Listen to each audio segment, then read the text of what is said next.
Hi all. അപ്പോൾ ഇന്നത്തെ prelims exam കഴിഞ്ഞു. നമ്മളതിൻ്റെ റിയാക്ഷൻ വീഡിയോ ചെയ്തിരുന്നു. ഒരു ഓവറോളായിട്ട് എക്സാമിനെ പറ്റി എന്താ ചിന്തിക്കുന്നത്, എക്സാം എന്തായിരുന്നു ഒരു ഡിഫിക്കൽട്ടി ലെവൽ എന്നുള്ളൊരു കാര്യവും, അതേപോലെ തന്നെ വളരെ സ്പീഡായിട്ട് ഒരു ആൻസർ എന്തൊക്കെയാണെന്നുള്ളതും പറഞ്ഞു പോയിട്ടുണ്ടായി. ഇന്ന് ഈ ഒരു വീഡിയോയിൽ ഞാൻ ചെയ്യാൻ ഉദ്ദേശിക്കുന്നത് ഇപ്പോൾ കഴിഞ്ഞ പ്രിലിംസിൻ്റെ ഒരു ഡീറ്റെയിൽഡ് ആയിട്ടുള്ളൊരു ഡിസ്കഷനാണ്.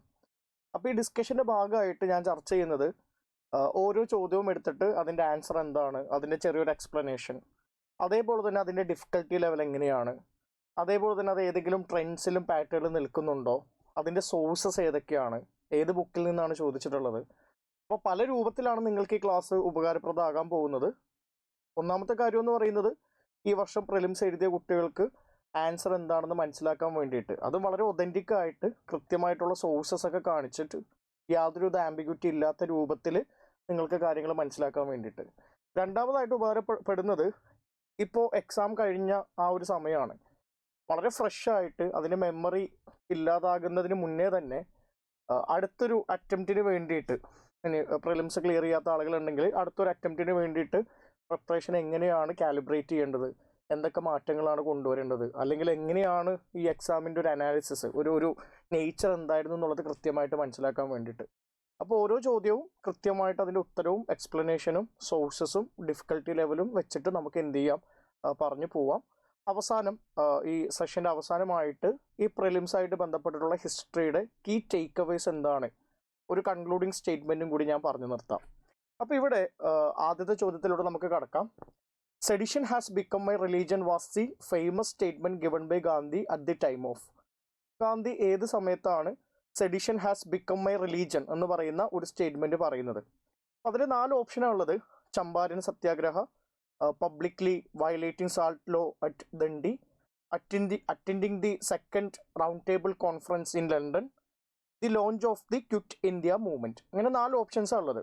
ഇതിൽ വളരെ ലോജിക്കലായിട്ട് നമുക്ക് എന്ത് ചെയ്യാൻ പറ്റും, ചിലപ്പോൾ ഉത്തരത്തിലോട്ട് എത്തിച്ചേരാൻ പറ്റും, അല്ലെങ്കിൽ ബുക്ക് വായിച്ച ഫാക്ച്വൽ മെമ്മറിയിൽ നിന്ന് നമുക്ക് ഉത്തരത്തിലോട്ട് എത്തിച്ചേരാനായിട്ട് പറ്റും. ഈ 2 രൂപത്തിലാണ് നമുക്ക് പറ്റുക. അപ്പോൾ നിങ്ങൾ ഈ സ്റ്റേറ്റ്മെൻ്റ് ഒന്ന് വായിക്കുക. Sedition has become my religion. Sedition എനിക്കൊരു റിലീജിയൻ ആയിട്ട് മാറി എന്നാണ് പറയുന്നത്. ജനങ്ങളെ സെഡ്യൂസ് ചെയ്യുക, ജനങ്ങളെ ഗവൺമെൻറ്റിനെതിരെ തിരിക്കുക, അതാണല്ലോ സെഡിഷൻ എന്ന് പറയുന്നത്. നമ്മൾ 124A of IPC ഒക്കെ നിങ്ങൾക്ക് അറിയാവുന്നതാണ്. അത് എൻ്റെ ഒരു റിലീജിയൻ പോലെയാണെന്നുള്ള ഫേമസ് സ്റ്റേറ്റ്മെൻറ്റ് ഗാന്ധി എപ്പോഴാണ് കൊടുക്കുന്നതെന്നുള്ളതാണ് പറയുന്നത്. ഇതിൽ ഈ ചമ്പാരൻ സത്യാഗ്രഹം എടുക്കുന്ന സമയത്ത് നിങ്ങൾ മനസ്സിലാക്കുന്ന ഒരു കാര്യം, ഗാന്ധി 1915 ഇന്ത്യയിൽ വന്ന സമയത്ത് അത് കഴിഞ്ഞിട്ട് ജസ്റ്റ് 1 ഇയർ കഴിയുമ്പോൾ 1916 ചമ്പാരൻ സത്യാഗ്രഹം നടക്കുന്നത്. 1917 ചമ്പാരൻ നടക്കുന്നത്. ആ സമയത്ത് ഗാന്ധിക്ക് കൈസർ എ ഹിന്ദ് എന്നൊക്കെ പറയുന്ന പദവി കിട്ടി നിൽക്കുന്ന ഒരു സമയമാണ്. അതായത് ഗാന്ധി എന്ന് പറയുന്നത് ബ്രിട്ടീഷുകാരായിട്ട് വളരെ നല്ല ബന്ധം പുലർത്തുന്ന, അതിന് തൊട്ട് മുന്നേ വാർ എയിംസിൽ, അതായത് ബ്രിട്ടീഷുകാർ ഫസ്റ്റ് വേൾഡ് വാറിൽ പങ്കെടുക്കുന്ന സമയത്ത് അതിന് വേണ്ടിയിട്ട് ഇന്ത്യക്കാരെ മൊബിലൈസ് ചെയ്ത് കൊടുത്ത ഒരാളായിട്ടാണ് ഗാന്ധിനെ കാണാൻ പറ്റുന്നത്. ആ സമയത്ത് അദ്ദേഹം ബ്രിട്ടീഷുകാരായിട്ട് വളരെയധികം നല്ല ബന്ധം പുലർത്തിയിട്ടുള്ള ഒരാളാണ്. Is part of the British colonial system. ഞാൻ വളരെ തുടക്കത്തിലുള്ള കാര്യമാണ് പറയുന്നത്.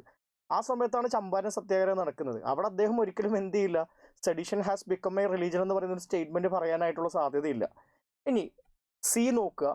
Attending the second round table conference in London. ലണ്ടനിൽ second round table conference attend ചെയ്യുന്ന സമയത്ത് ഗാന്ധി പറയുകയാണ് sedition has become a religion. Gandhi അവിടെ അത് പറയേണ്ട ഒരു എന്താ പറയുക, ഒരു ഔചിത്യം ഉണ്ടല്ലോ. നമുക്കൊരു ലോജിക്കലി തിങ്ക് ചെയ്യുന്ന സമയത്ത് മനസ്സിലാക്കാൻ പറ്റും. Whether certain statements could be said in a place or not എന്നുള്ളത് നമുക്ക് വളരെ എളുപ്പത്തിൽ മനസ്സിലാക്കാൻ പറ്റും. സെക്കൻഡ് റൗണ്ട് ടേബിൾ ഗാന്ധി എന്തിനാണ് പോയേക്കുന്നത്? ഗാന്ധി ഇർവിൻ പാക്ട് സൈൻ ചെയ്തിട്ട് ബ്രിട്ടീഷ് റിജൈമായിട്ട് അമിക്കബിൾ ആയിട്ടുള്ള സൊല്യൂഷൻ കണ്ടെത്തി ഇന്ത്യക്ക് സെൽഫ് ഗവർണൻസ് നേടിത്തരാൻ വേണ്ടിയിട്ട് പോയതാണ്. അവിടെ അദ്ദേഹം ഒരിക്കലും sedition has become a religion എന്ന് പറയേണ്ട ഒരു ആവശ്യകത അവിടെ വരുന്നില്ല. അത് ഒരിക്കലും എന്ത് ചെയ്യുന്നില്ല, നമ്മുടെ മനസ്സിലോട്ട് പ്രോപ്പപ്പ് ചെയ്യേണ്ട കാര്യം പോലുമില്ല. അപ്പം എൻ്റെ അഭിപ്രായത്തിൽ എ എന്ന് പറയുന്ന ഓപ്ഷനും അതേപോലെ തന്നെ സി എന്ന് പറയുന്ന ഓപ്ഷനും ലോജിക്കലി എലിമിനേറ്റ് ചെയ്യാനായിട്ട് പറ്റുന്ന ഓപ്ഷൻസ് ആണ്. ആകെ നമ്മുടെ ഉള്ളിൽ വരുന്നത് ഉത്തരമാകാൻ സാധ്യത ഉള്ളത് എയ്തർ ബി ഓർ ഡി ആണ്.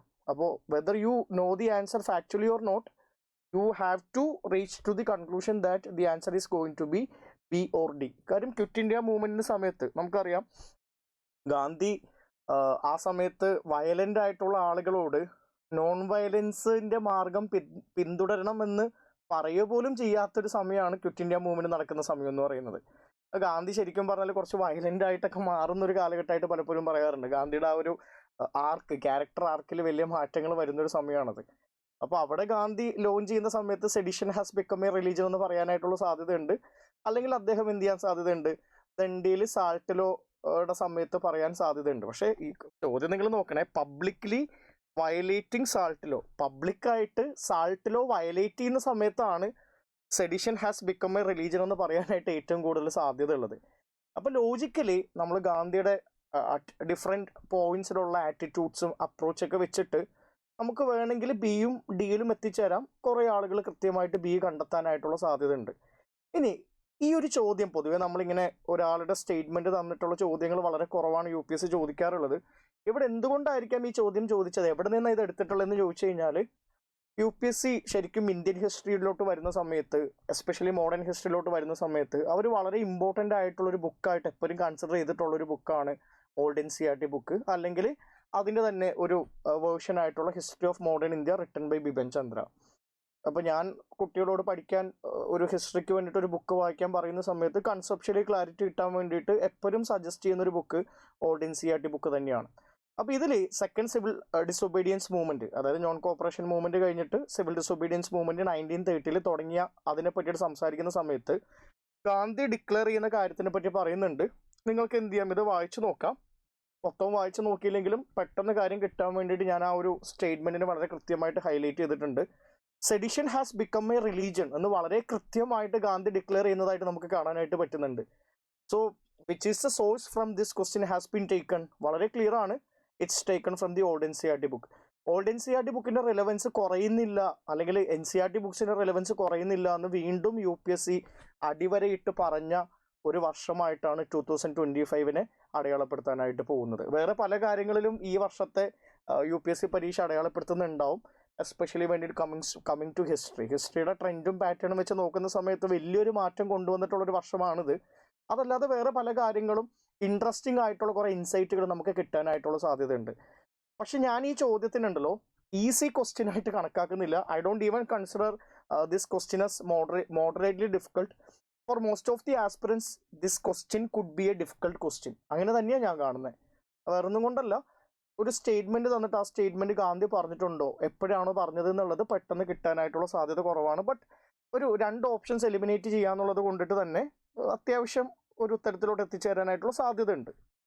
ഇനി രണ്ടാമത്തെ question, the famous female figurine known as dancing girl founded Mohenjodaro is made of. ഒരു ഫീമെയിൽ ഡാൻസിങ് ഫിഗറിൻ ഉണ്ട് which is called dancing girl. അത് മോഹൻജൊദാരോയിലാണുള്ളത്. അത് എന്തുകൊണ്ട് ഉണ്ടാക്കിയതാണ്? ഞാൻ പൊതുവെ മുന്നേയും ക്ലാസ്സിൽ പറഞ്ഞിട്ടുള്ളൊരു കാര്യമാണ്, UPSCനെ സംബന്ധിച്ചിടത്തോളം Indus valley civilization, Harappan culture എന്ന് പറയുന്നത് വളരെ പ്രോമിനൻ്റ് ആയിട്ടുള്ളൊരു ടോപ്പിക്കാണ്, from which they have been asking questions repeatedly. കാര്യം ഇന്ത്യയുടെ ഏറ്റവും ആദ്യത്തെ സിവിലൈസേഷൻ ആണ്. So it's one of the important parts related to Indian history. അവിടെ നിന്ന് ചോദിച്ചേക്കുന്ന ഒരു ആർട്ട് ആൻഡ് കൾച്ചർ ബേസ്ഡ് ആയിട്ടുള്ള ചോദ്യമായിട്ടാണ് നമുക്കിതിനെ കാണാൻ പറ്റുന്നത്. ഡാൻസിങ് ഗേൾ എന്ന് പറയുന്ന ആ ഒരു ഇമേജ് എന്തുകൊണ്ട് ഉണ്ടാക്കിയതാണ്? കാർണീലിയൻ ആണോ, ക്ലേ ആണോ, ബ്രോൺസ് ആണോ, ഗോൾഡ് ആണോ? ഇറ്റ്സ് മെയ്ഡ് ഓഫ് ബ്രോൺസ് കൊണ്ട് ഉണ്ടാക്കിയതാണ്. നമുക്കൊരിക്കലും ലോജിക്കലി ഒന്നും എഴുതാൻ പറ്റണമെന്നില്ല, പക്ഷെ നമ്മൾ ബുക്ക് വായിച്ചിട്ടുണ്ടാകണം. നിങ്ങൾ ഒരുവിധം ഏത് ബുക്ക് വായിച്ചു കഴിഞ്ഞാലും ഡാൻസിങ് ഗേളിനെ പറ്റിയിട്ടുള്ള ആ ഒരു ഭാഗം കടന്നു പോയിട്ടുണ്ടാവും. ഞാൻ ക്ലാസ്സിൽ ഏൻഷ്യൻ ഹിസ്റ്ററിയുടെ ക്ലാസ്സിൽ ഡാൻസിങ് ഗേൾ ബ്രോൺസ് കൊണ്ട് ഉണ്ടാക്കിയതാണെന്നുള്ളത് വളരെ ഡീറ്റെയിൽ ആയിട്ട് പറഞ്ഞിട്ടുള്ളൊരു കാര്യമാണ്. അപ്പോൾ ആ രീതിയിൽ ഈ ഒരു ചോദ്യം കിട്ടാനായിട്ട് വലിയ ബുദ്ധിമുട്ടൊന്നുമില്ല. And also coming to the source, ഏത് സോഴ്സിൽ നിന്നാണ് ഈ ചോദ്യം വന്നിട്ടുള്ളതെന്ന് നോക്കിക്കഴിഞ്ഞു കഴിഞ്ഞാൽ 2 സോഴ്സസ് ആണ് ഞാനിവിടെ നിങ്ങളുടെ മുന്നിൽ പ്രസൻറ്റ് ചെയ്തേക്കുന്നത്. ഒന്ന് old NCERT book, that is India's ancient past. പിന്നെ അതേപോലെ തന്നെ new NCERT book. New NCERT ബുക്കിന് ആർട്ട് ആൻഡ് കൾച്ചറായിട്ട് ബന്ധപ്പെട്ടിട്ട് വളരെ സ്പെസിഫിക് ആയിട്ടുള്ളൊരു ബുക്കുണ്ട്. ആ ബുക്കിൻ്റെ പേരാണ് ഇൻട്രൊഡക്ഷൻ ടു ഇന്ത്യൻ ആർട്ട്. ഈ 2 ബുക്കിലും വളരെ കൃത്യമായിട്ട് ഈ ഡാൻസിങ് ഗേള് ബ്രോൺസ് കൊണ്ട് ഉണ്ടാക്കിയതാണെന്നുള്ളത് പറയുന്നുണ്ട്. ഞാൻ 2ൻ്റെയും സ്ക്രീൻഷോട്ട്സ് ഷെയർ ചെയ്തിട്ടുണ്ട്. അപ്പോൾ ഈ ക്ലാസ്സിനോടൊപ്പം ഇതിൻ്റെ PDF ഫയൽസും കൂടി ഞാൻ പിൻ ചെയ്യുന്നുണ്ടാവും. അതെന്താണെങ്കിലും ഒന്ന് കണ്ടു നോക്കുക. അപ്പോൾ ഇതെങ്ങനെയാണ് നിങ്ങളെ ഹെൽപ്പ് ചെയ്യാന്ന് വെച്ച് കഴിഞ്ഞാൽ, ഒന്ന് ഒതൻറ്റിക് ആയിട്ട് ഉത്തരം ഇത് തന്നെയാണെന്ന് മനസ്സിലാക്കാൻ വേണ്ടിയിട്ട് നിങ്ങളെ ഹെൽപ്പ് ചെയ്യും. രണ്ടാമതായിട്ട് നിങ്ങളെ ഹെൽപ്പ് ചെയ്യുന്നത് എന്തിനു വേണ്ടിയിട്ടാണ്? ഇനി വരാൻ പോകുന്ന വർഷത്തെ പരീക്ഷയ്ക്ക് വേണ്ടിയിട്ട് പ്രിപ്പയർ ചെയ്യുന്ന സമയത്ത് അതിനും വലിയൊരു ഹെൽപ്പായിട്ട് ഇത് മാറും എന്നുള്ളതാണ്. Coming to the third question, who provided legal defence to the people arrested in the aftermath of Chauri Chaura incident? 4 options കൊടുത്തിട്ടുണ്ട്. CR Das, Madan Mohan Malaviya and Krishnakant, doctor Saifuddin Kitchlew and Khoja Hasan Nizami, പിന്നെ MA മുഹമ്മദ് അലി ജിന്ന. ഇത്തരം ആളുകളുടെ പേരാണ് കൊടുത്തേക്കുന്നത്. അതിൽ ഇതൊരു ഫാക്ച്വൽ ക്വസ്റ്റ്യൻ ആണ് കേട്ടോ, വളരെ ഫാക്ച്വൽ ആയിട്ടുള്ളൊരു ചോദ്യം തന്നെയാണ്. നമുക്ക് എല്ലാവർക്കും ചൗരി ചൗര ഇൻസിഡൻറ്റിനെ പറ്റിയിട്ട് അറിയാം. ചൗരി ചൗര ഇൻസിഡൻറ്റിൽ 22 ബ്രിട്ടീഷ് സോൾജേഴ്സ്, പോലീസ്മെൻ മരിച്ചു എന്നുള്ളത് നമുക്കറിയാം. ഗാന്ധി ആ ഇൻസിഡൻ്റായിട്ട് ബന്ധപ്പെട്ടിട്ട് നോൺ കോപ്പറേഷൻ മൂവ്മെൻറ്റിനെ യൂണിലാറ്ററലി വിഡ്രോ ചെയ്തു എന്നുള്ളതറിയാം. സെഡിഷൻ എന്ന് പറയുന്ന ആ ഒരു ക്ലോസിന് ഗാന്ധി 6 ഇയേഴ്സിൽ ജയിലിൽ പോയിട്ടുണ്ടെന്നുള്ളത് നമുക്കറിയാം. പക്ഷേ ബാക്കി കൺവിക്റ്റഡ് ആയിട്ടുള്ള ആളുകൾക്ക് എന്ത് പറ്റിയെന്നും അവരുടെ ലീഗൽ ഡിഫൻസ് ആരാ ചെയ്തെന്നുള്ളതിനെ പറ്റിയിട്ട് നമുക്ക് കാര്യമായിട്ടുള്ളൊരു ധാരണ ഇല്ല. അപ്പോൾ നമ്മൾ ലോയേഴ്സ് ആയിട്ടുള്ള നാഷണലിസ്റ്റുകൾ എല്ലാവരും അതിലാരെങ്കിലും ആയിരിക്കാം ഇത് ചെയ്തെന്നുള്ള രീതിയിൽ ചിന്തിച്ചാൽ ഇവരെല്ലാവരും അതിൻ്റെ ഉള്ളിൽ വരാം. CR Das is a lawyer, Saifuddin Kitchlew could do this, Muhammad Ali Jinnah ഇതേപോലത്തെ പല കേസസിലും ലോയറായിട്ട് പോയിട്ടുണ്ട്. സോ ഇവർക്ക് എല്ലാവർക്കും തന്നെ ഇത് ചെയ്യാൻ പറ്റും. ഒരിക്കലും ലോജിക്കലി ഒരു ഉത്തരത്തിലോട്ട് എത്തിച്ചേരുക എന്ന് പറയുന്നത് വളരെ ഡിഫിക്കൽട്ടായിട്ടുള്ളൊരു പ്രോബബിലിറ്റിയാണ്. പിന്നെ ഫാക്ച്വലി നമ്മൾക്ക് അറിയണം. ഫാക്ച്വലി അറിയണമെന്നുണ്ടെങ്കിൽ നമ്മൾ കണ്ടിട്ടുള്ള സ്റ്റാൻഡേർഡ് ബുക്സിൻ്റെ ഉള്ളിൽ പറഞ്ഞു പോയിട്ടുണ്ടാവും.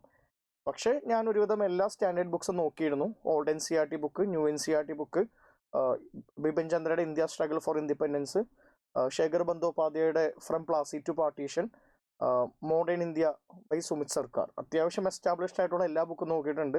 ഗൈഡുകളൊന്നും ഞാൻ നോക്കിയിട്ടില്ല, സ്പെക്ട്രൊന്നും ഞാൻ നോക്കിയിട്ടില്ല. സ്റ്റാൻഡേർഡ് ആയിട്ടുള്ള ബുക്സ് എല്ലാം നോക്കിയിട്ടുണ്ട്. Nowhere the answer is mentioned or specified. അപ്പോൾ ഇത് വളരെ ടഫായിട്ടുള്ളൊരു ചോദ്യമായിട്ട് മാത്രമേ നമുക്ക് കാണാൻ പറ്റുള്ളൂ. കറക്കി കുത്തി മദൻ മോഹൻ മാളവിയാണ്. പൊതുവെ മദൻ മോഹൻ മാളവിയായിട്ട് ബന്ധപ്പെട്ടൊരു ഫാക്റ്റ് ഉണ്ട്. കാര്യം സബാൾട്ടേൺ ആയിട്ടുള്ള, അതായത് പൊതുവെ ആരും ശ്രദ്ധിക്കപ്പെടാതെ പോകുന്ന കുറേ കാര്യങ്ങൾ ഇദ്ദേഹം ചെയ്യാറുണ്ട്. പിന്നെ അതേപോലെ തന്നെ ഇതിൽ വളരെ ഫേമസ് ആയിട്ടുള്ള ഒരു പേഴ്സണാലിറ്റി എന്നുള്ള രൂപത്തിലൊക്കെ വേണമെങ്കിൽ അദ്ദേഹത്തിൻ്റെ പേര് കുത്താം. പക്ഷേ ഓൺ എ ഡിഫിക്കൽട്ട് സൈഡിലാണ് ഈ ചോദ്യത്തിന് ഞാൻ പ്ലേസ് ചെയ്യുന്നത്. എനിക്കിതിൻ്റെ ഉത്തരം അറിയില്ലായിരുന്നു. ഈ ചോദ്യം കണ്ട സമയത്ത് ഇത്രയും നാളത്തെ പ്രിപ്പറേഷന് ശേഷം പോലും എനിക്ക് ഇതിൻ്റെ ഉത്തരം അറിയില്ലായിരുന്നു എന്നുള്ളതാണ്. സോ ഒരു ഡിഫിക്കൽട്ടായിട്ടുള്ള ക്വസ്റ്റ്യൻ ആണ്. ഒരു സോഴ്സ് കണ്ടെത്താൻ പോലും എനിക്ക് കൃത്യമായിട്ട് പറ്റിയിട്ടില്ല എന്നുള്ളതാണ് സത്യം. Coming to the 4th question, subsequent to which one of the following events Gandhiji, who consistently opposed untouchability and appealed for its eradication from all spheres, decided to include the upliftment of Harijans in his political and social program? താഴെ 4 programmes തന്നിട്ടുണ്ട്.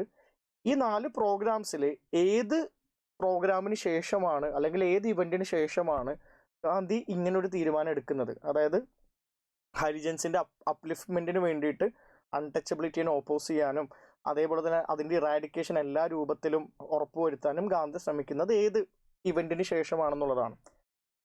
History ഒരു proper ക്ലാസ്സിൽ നിന്ന് കേട്ടിട്ടുള്ള ഒരാൾക്ക്, ഞാൻ proper class എന്ന് പറയുമ്പോഴേക്കും ഒരുവിധം എല്ലാ standard teachers of history would have said this. ഞാൻ എന്തായാലും എൻ്റെ ക്ലാസ്സിൽ പറയാറുണ്ട്, നമ്മൾ ഗാന്ധി എന്ന് പറയുന്നൊരു പേഴ്സൺ, അദ്ദേഹം ഡിഫറെൻ്റ് ആയിട്ടുള്ളൊരു പീരീഡ്സിലൂടെ കടന്നു പോകുന്നതും അദ്ദേഹം ഡിഫറെൻ്റ് ആയിട്ടുള്ള ചലഞ്ചസിനെ നേരിടുന്നതും അദ്ദേഹം പല രൂപത്തിലുള്ള ഫ്രണ്ട്സിനെയും ഫോഴ്സിനെയും കാണുന്നതും അതനുസരിച്ചിട്ട് അദ്ദേഹത്തിൻ്റെ ആറ്റിറ്റ്യൂഡ് മാറുന്നതും ശരിക്കും ഹിസ്റ്ററിയിൽ വളരെ രസകരമായിട്ടുള്ളൊരു ഇവൻ്റാണ്. അപ്പോൾ നമ്മൾ ഗാന്ധിയുടെ എപ്പോഴും പഠിക്കേണ്ടത് he's also a saintly person but also a shrewd politician. Shrewd പൊളിറ്റീഷ്യനായിട്ട് ഗാന്ധിനെ നമ്മൾ വിലയിരുത്തുന്നതിൽ തെറ്റൊന്നുമില്ല. അപ്പോൾ ഗാന്ധി ആക്ച്വലി ഒരു വലിയൊരു ഓപ്പോണൻറ്റിനെ പല സമയങ്ങളിലായിട്ട് നേരിട്ടിട്ടുണ്ടെങ്കിലും one of the fiercely opponent ആയിട്ട് നമുക്ക് പറയാൻ പറ്റുന്നത് when Ambedkar came to the political scenario എന്നുള്ളത് തന്നെയാണ്. അംബേദ്കർ വരുന്ന സമയത്ത്, especially when Ambedkar is talking for the upliftment of Dalit community, for the untouchable people, കുറെ കൂടി വെറോഷ്യസ് ആയിട്ടുള്ളൊരു ആറ്റിറ്റ്യൂഡ് അംബേദ്കറിൻ്റെ ഭാഗത്തുനിന്ന് കാണാൻ പറ്റുന്നുണ്ട്. എസ്പെഷ്യലി അത് നമുക്ക് വളരെ ക്ലിയർ ആയിട്ട് കാണാൻ പറ്റുന്നത് സെക്കൻഡ് റൗണ്ട് ടേബിൾ കോൺഫറൻസിലാണ്. സെക്കൻഡ് റൗണ്ട് ടേബിൾ കോൺഫറൻസിൽ അംബേദ്കർ എന്ത് ചെയ്യുന്നുണ്ട്, റിസർവ്ഡ് സ്റ്റാറ്റസ്, ഒരു സെപ്പറേറ്റ് ഇലക്ട്രേറ്റ് സ്റ്റാറ്റസ് ഹരിജൻസിന് കൊടുക്കണം, ഈ അൺടച്ചബിൾസിന് കൊടുക്കണം ഉള്ളൊരു ആഹ്വാനം എന്നുള്ളൊരു ഡിമാൻഡ് മുന്നോട്ട് വെക്കുന്നതായിട്ട് കാണാൻ പറ്റുന്നുണ്ട്. അപ്പോൾ ഗാന്ധി തിരിച്ച് വരുമ്പോൾ, സെക്കൻഡ് റൗണ്ട് ടേബിൾ കോൺഫറൻസിന് ശേഷം തിരിച്ചു വരുമ്പോൾ British colonial government communal award കൊടുക്കാമെന്ന് തീരുമാനിക്കുന്ന സമയത്ത് ഈ പറയുന്ന സെപ്പറേറ്റ് ഇലക്ട്രേറ്റ് സ്റ്റാറ്റസിനെ തടയാൻ വേണ്ടിയിട്ട് അദ്ദേഹം എന്ത് ചെയ്യുന്നുണ്ട്, ഒരു വലിയൊരു നിരാഹാര സമരം നടത്തുന്നുണ്ട്, ഒരു ഹങ്കർ സ്ട്രൈക്ക് നടത്തുന്നുണ്ട്. ഈ ഹങ്കർ സ്ട്രൈക്ക് അവസാനം നിർത്തുന്നത് പൂന പാക്റ്റിലൂടെയാണ്. ആൻഡ് പൂന പാക്ട് സൈൻ ചെയ്യുന്നത് അംബേദ്കറും ഗാന്ധിയും തമ്മിലാണ്. ഈ പൂന പാക്ട് സൈൻ ചെയ്തതിന് ശേഷമാണ് വളരെ കൃത്യമായിട്ട് ഗാന്ധി എന്ത് ചെയ്യുന്നത്, ഈ പറയുന്ന കമ്മ്യൂണിറ്റിക്ക് വേണ്ടിയിട്ട്, ഡിപ്രസ്ഡ് ക്ലാസ്സസിന് വേണ്ടിയിട്ട് അല്ലെങ്കിൽ ഹരിജൻസിന് വേണ്ടിയിട്ട് ഒരു വലിയൊരു ക്യാമ്പയിൻ നടത്തുന്നത്, ഓൾ ഇന്ത്യ ഹരിജൻ സംഘ് രൂപീകരിക്കുന്നത്, ഹരിജൻ ടൂറിന് പോകുന്നത്. ഇതെല്ലാം ഗാന്ധി 1932 ശേഷം ഈ പൂന പാക്ട് സൈൻ ചെയ്തതിന് ശേഷം ചെയ്തേക്കുന്നതാണ്. ഇത് വളരെ കൺസെപ്ഷ്യൽ ആയിട്ടുള്ള ഒരു ക്ലാരിറ്റി ഉള്ള ഏതൊരാൾക്കും മനസ്സിലാക്കാൻ പറ്റുന്ന ഒരു കാര്യമാണ്. ഗാന്ധിയുടെ ആറ്റിറ്റ്യൂഡുകൾ പല സമയത്തും എങ്ങനെ മാറി എന്നുള്ളതിനെ പറ്റിയിട്ട് ഒരു ധാരണ ഉണ്ടെങ്കിൽ പൂന പാക്ടിന് ശേഷമാണ് ഗാന്ധി ഇത് ചെയ്തിട്ടുള്ളത് എന്നുള്ളത് വളരെ കൃത്യമായിട്ട് നമുക്ക് മനസ്സിലാക്കാൻ പറ്റുന്നൊരു കാര്യമാണ്. പിന്നെ നിങ്ങൾ ഈ പറയുന്ന 4 ഓപ്ഷൻസ് എടുത്ത് നോക്കിക്കോ. അതിൽ ഹരിജൻസ് ആയിട്ട് ബന്ധപ്പെട്ടേക്കുന്ന, വളരെ ഡയറക്റ്റ്ലി ബന്ധപ്പെട്ടേക്കുന്ന ഒരേ ഒരു ഇവന്റ് എന്ന് പറയുന്നത് പൂന പാക്ട് ആണ്. അപ്പൊ ഏതൊരു അർത്ഥത്തിൽ നോക്കിക്കഴിഞ്ഞാലും പൂന പാക്ട് ആണ് ഉത്തരം എന്നുള്ളത് വളരെ എളുപ്പത്തിൽ കണ്ടെത്താൻ പറ്റുന്നതാണ്. ഒരു ഹിസ്റ്ററി സ്റ്റാൻഡേർഡ് ക്ലാസ്സിൽ ഇരിക്കുക എന്നുള്ളൊരു കാര്യം മാത്രം ചെയ്താൽ തന്നെ നിങ്ങൾക്ക് ഇതിന്റെ ഉത്തരം കിട്ടും. Now coming to the source from which they have taken this question, India struggle for independence എന്ന് പറയുന്ന ബുക്കിൽ നിന്നാണ് ഫ്രീഡം മൂവ്മെന്റ് ആയിട്ട് ബന്ധപ്പെട്ടേക്കുന്ന എല്ലാ ചോദ്യങ്ങളും ഈ പ്രാവശ്യം വന്നിട്ടുള്ളത്. മോഡേൺ ഇന്ത്യയുടെ ഒരു റിസർജൻസ് നടന്നൊരു വർഷമാണ്. കഴിഞ്ഞൊരു 7-8 വർഷമായിട്ടുള്ള ഒരു ഡോർമെന്റ് ഫേസിന് ശേഷം വീണ്ടും മോഡേൺ ഇന്ത്യൻ ഹിസ്റ്ററി തിരിച്ചെത്തിയ വർഷമാണ്. UPS വീണ്ടും മോഡേൺ ഇന്ത്യൻ ഹിസ്റ്ററിനെ വെക്കേണ്ടടുത്ത് വെച്ചു എന്ന് വേണമെങ്കിൽ നമുക്ക് പറയാനായിട്ട് പറ്റും. അപ്പോൾ കൂടുതൽ ചോദ്യങ്ങൾ ഈ ഭാഗത്തുനിന്ന് വന്നിട്ടുണ്ട്. ആൻഡ് ഗാന്ധിയായിട്ട് ബന്ധപ്പെട്ട ചോദ്യങ്ങൾ വളരെയധികം വന്നിട്ടുണ്ട്. And most surprisingly Indian national Congress ആയിട്ട് ബന്ധപ്പെട്ട ചോദ്യങ്ങളും ധാരാളമായിട്ട് വന്നിട്ടുണ്ട്. അപ്പോൾ പണ്ട് ഒരു 2016, 17, 18, 19 to 2022 India struggle for independence എന്ന് പറയുന്ന ബുക്ക് വായിക്കാനായിട്ട് ടീച്ചേഴ്സ് പൊതുവെ പറയാറുണ്ടായിരുന്നു. പിന്നീട് പതിയെ അത് വായിക്കേണ്ട എന്നുള്ള രൂപത്തിൽ അത് പറഞ്ഞു തുടങ്ങി. വേറൊന്നും കൊണ്ടല്ല, മോഡേൺ ഇന്ത്യയിൽ നിന്നുള്ള ചോദ്യങ്ങൾ അത്രമാത്രം കുറഞ്ഞതുകൊണ്ടാണ്. എന്തായാലും ഈ ചോദ്യം വളരെ കൃത്യമായിട്ട് ഇന്ത്യ സ്ട്രഗിൾ ഫോർ ഇൻഡിപെൻഡൻസ് എന്ന് പറയുന്ന ബുക്കിൽ നിന്ന് തന്നെയാണ് എടുത്തിട്ടുള്ളത്. റിഗാർഡിംഗ് ദി പൂന എഗ്രിമെന്റ് ആയിട്ട് ബന്ധപ്പെട്ടിട്ട് Gandhi declared after breaking his fast. Gandhi അതിനുശേഷം സംസാരിക്കുന്ന ഒരു കാര്യത്തിനെ പറ്റിയിട്ടാണ് പറയുന്നത്. ഈ ബുക്കിൽ ഇനി വരാൻ പോകുന്ന 6 പേജോളം ഗാന്ധി ഹരിജൻസിന് വേണ്ടിയിട്ട് ചെയ്യുന്ന പല കാര്യങ്ങളെ പറ്റിയിട്ടാണ് പ്രതിപാദിക്കുന്നത്. അപ്പോൾ ആ ബുക്ക് ജസ്റ്റ് ഒന്ന് വായിച്ചു പോയിട്ടുള്ള ഏതൊരാളും, അല്ലെങ്കിൽ സ്പെക്ട്രം വായിച്ചു പോയിട്ടുള്ള ഏതൊരാൾക്കും എഴുതാൻ പറ്റുന്ന ഒരു ഉത്തരമാണ്. സോ ഇതിന്റെ ഡിഫിക്കൽട്ടി ലെവൽ എന്ന് പറയുന്നത് is on an easier side. വളരെ ഈസി ആയിട്ടുള്ള ഒരു ക്വസ്റ്റ്യൻ ആയിട്ട് തന്നെയാണ് നമുക്കിതിന് മനസ്സിലാക്കാനായിട്ട് പറ്റുന്നത്. നമുക്ക് അടുത്ത ഒരു ക്വസ്റ്റ്യനിലോട്ട് കടക്കാം. എപ്പോഴും UPSC ചോദിക്കുന്ന ഒരു, എനിക്ക് ഡിഫിക്കൽട്ടായിട്ട് തോന്നിയിട്ടുള്ള ഒരു ടൈപ്പ് ഓഫ് ചോദ്യമാണിത്. ഈ പോർച്ചുഗീസുകാർ, ഡച്ച്, ബ്രിട്ടീഷുകാർ വന്ന സമയത്ത് അവർ ഇന്ത്യയിൽ ചെയ്തേക്കുന്ന കാര്യങ്ങൾ. അപ്പോൾ ചിലപ്പോൾ ചോദിക്കാൻ പോകുന്നത് അവർ ആരുടെ കയ്യിൽ നിന്നാണ് ഈ സെറ്റിൽമെന്റ് വാങ്ങിയത്, അല്ലെങ്കിൽ അവരുടെ ഏർലി സെറ്റിൽമെന്റ്സ് എവിടെയൊക്കെയാണ്, അല്ലെങ്കിൽ ഏതെങ്കിലും രാജാവായിട്ട് കോൺഫ്ലിക്റ്റ് ഉണ്ടായത്. ഇതൊക്കെയാണ് കഴിഞ്ഞ കുറച്ച് കൊല്ലങ്ങളായിട്ട് ചോദിച്ചിട്ടുള്ളത്. കഴിഞ്ഞ 3 വർഷവും പോർച്ചുഗീസുകാർ ഇന്ത്യയിൽ ചെയ്തേക്കുന്ന കാര്യങ്ങളെ പറ്റിയിട്ട് കണ്ടിന്യൂസ് ആയിട്ട് ചോദ്യം വന്നിട്ടുണ്ട്. ഇപ്പോൾ കഴിഞ്ഞ പ്രാവശ്യം ബട്കൽ ആരുടെ കയ്യിൽ നിന്നാണ് പോർച്ചുഗീസുകാർ നേടിയെന്നുള്ളതായിരുന്നു. അതിന് മുമ്പ് വന്നത് ദമൻ ആൻഡ് ദിയു ആരുടെ കയ്യിൽ നിന്ന് നേടിയെന്നുള്ളതായിരുന്നു. അപ്പോൾ ഇത് കണ്ടിന്യൂസ്ലി പോർച്ചുഗീസുകാരുടെ ഇന്ത്യയിലോട്ടുള്ള വരവിനെ പറ്റിയിട്ട് ചോദ്യമുണ്ട്.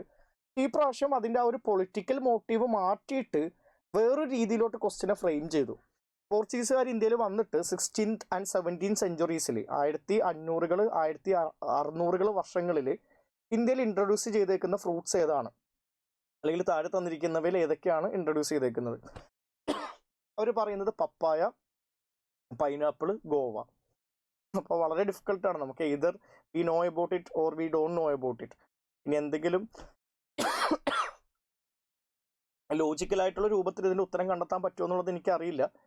പക്ഷെ പൊതുവെ ഞാൻ UPSCയുടെ ക്വസ്റ്റ്യൻസ് ഇത്ര നാൾ കണ്ടൊരു പരിചയം വെച്ചിട്ടേ പൊതുവെ ഇങ്ങനെയുള്ള ചോദ്യങ്ങളുടെ ഉത്തരം എപ്പോഴും ഓൾ ഓഫ് ദി അബോവ് ആയിരിക്കും. അപ്പോൾ നിങ്ങൾ ചോദിക്കുന്ന ഒരു കാര്യം, അതെങ്ങനെയാണ് സാർ ഇത് ഓൾ ഓഫ് ദി അബോവ് എപ്പോഴും ആകുന്നത്, എങ്ങനെയാണ് പറയുന്നത് എന്നുള്ളതാണ്. ശരിക്കും നമ്മൾ PYQs ആയിട്ട് നല്ല രീതിയിൽ അക്വൈൻറ്റഡ് ആകണം. UPSCയുടെ ചില മോഡൽ ഓഫ് ക്വസ്റ്റ്യൻസ് ഉണ്ട്. ആ മോഡൽസ് കുറെ കണ്ടിട്ടുള്ള ഒരാളാണെങ്കിൽ നിങ്ങൾക്ക് വളരെ നാച്ചുറലി ഇതൊരു ഓൾ ഓഫ് ദി അബോവ് കുത്താനായിട്ടുള്ള ടെൻഡൻസി ഉണ്ടാവും. അപ്പോൾ എനിക്കിതിൻ്റെ ഉത്തരം ഈ ക്വസ്റ്റ്യനിൽ കൃത്യമായിട്ട് എനിക്ക് അറിയില്ല, ഇതിൽ എക്സാക്ട്ലി ഉത്തരം എന്താണെന്നുള്ളത് എനിക്കറിയില്ല. ഞാൻ പപ്പായ, ഗോവയുടെ കാര്യം ഞാൻ എവിടെയോ വായിച്ചിട്ടുണ്ട്. I was not very clear about pineapple. ഞാനത് പിന്നീട് സെർച്ച് ചെയ്ത് നോക്കി കണ്ടെത്തിയത് തന്നെയാണ്. പക്ഷേ ഇത് ഓൾ ഓഫ് ദി അബോവ് ആയിരിക്കും ഇതിൻ്റെ ഉത്തരം എന്നുള്ള രീതിയിൽ ഞാൻ ചിന്തിച്ചിരുന്നു. അപ്പം ഓൾ ദി 3 ആണ് ഉത്തരമായിട്ട് വരുന്നത്.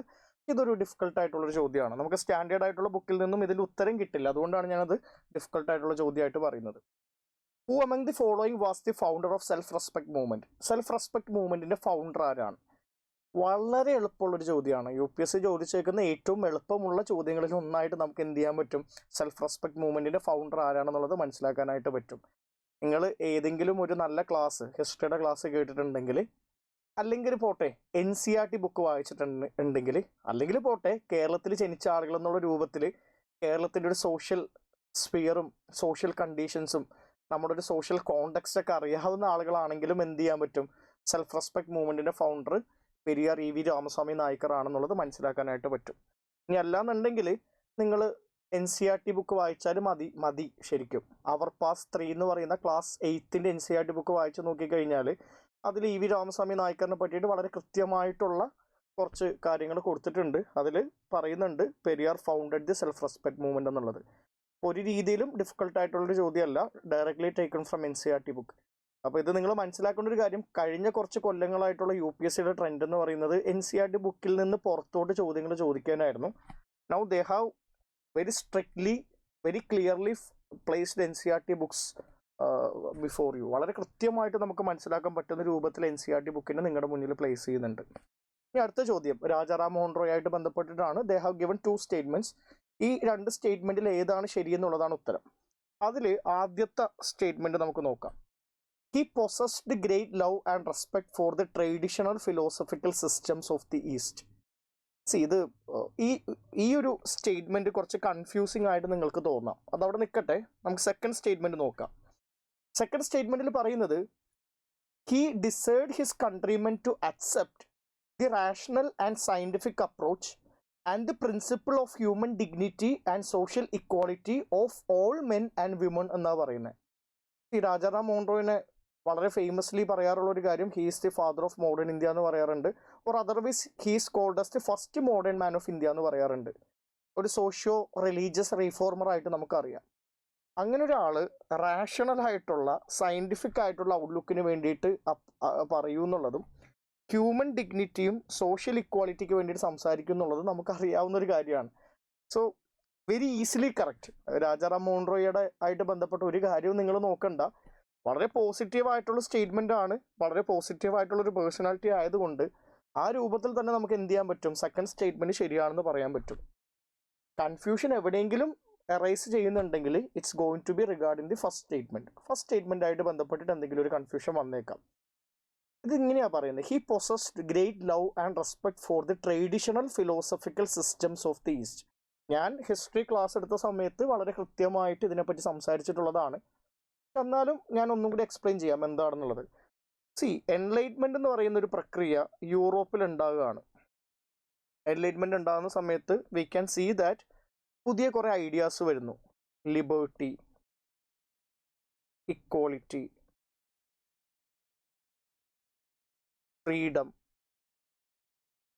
ഇങ്ങനെയുള്ള പുതിയ കുറേ ഐഡിയാസ് വരുന്നു. And it happen from 1750s. 1750s ശേഷമാണ് ഇത് സംഭവിക്കുന്നത്. യൂറോപ്പിലാണ് ഇത് സംഭവിക്കുന്നത്. അപ്പോൾ യൂറോപ്പിൻ്റെ ഐഡിയാസ് ആയിട്ട് ഈ പറയുന്ന ആശയങ്ങൾ ഉയർന്നു വരികയാണ്. യൂറോപ്പിൻ്റെ മോഡേൺ ആശയങ്ങളായിട്ട്, മോഡേൺ ഐഡിയാസ് ആയിട്ട് liberty, equality, freedom, justice, democracy എന്നൊക്കെ പറയുന്ന ഐഡിയാസ് റൈസ് ചെയ്യാണ്. We call it S modern ideas. Western ideas എന്ന് പറയാറുണ്ട്. ഇത് വെസ്റ്റേൺ ഐഡിയാസ് ആണെന്ന് പറയാറുണ്ട്. വെസ്റ്റേൺ യൂറോപ്പിലുണ്ടായ ഐഡിയ ആയതുകൊണ്ടാണ് ഇതിനെ വെസ്റ്റേൺ ഐഡിയാസ് എന്ന് പറയുന്നത്. സോ യൂറോപ്പിൽ ഒരു മോഡേൺ യുഗത്തിലോട്ട് യൂറോപ്പ് കടക്കുന്നു. And that process is called enlightenment. ഇനി കംപ്ലീറ്റ്ലി ഡിഫറെൻ്റ് ആയിട്ടുള്ളൊരു സിനോറിയോ ആണ് ഈസ്റ്റിലുള്ളത്. ഈസ്റ്റ് എന്ന് പറയുന്നത് ഏഷ്യ പോലുള്ള രാജ്യങ്ങളെ, കോണ്ടിനെൻസിനെ നമ്മൾ ഈസ്റ്റ് എന്നാണ് വിളിക്കുക.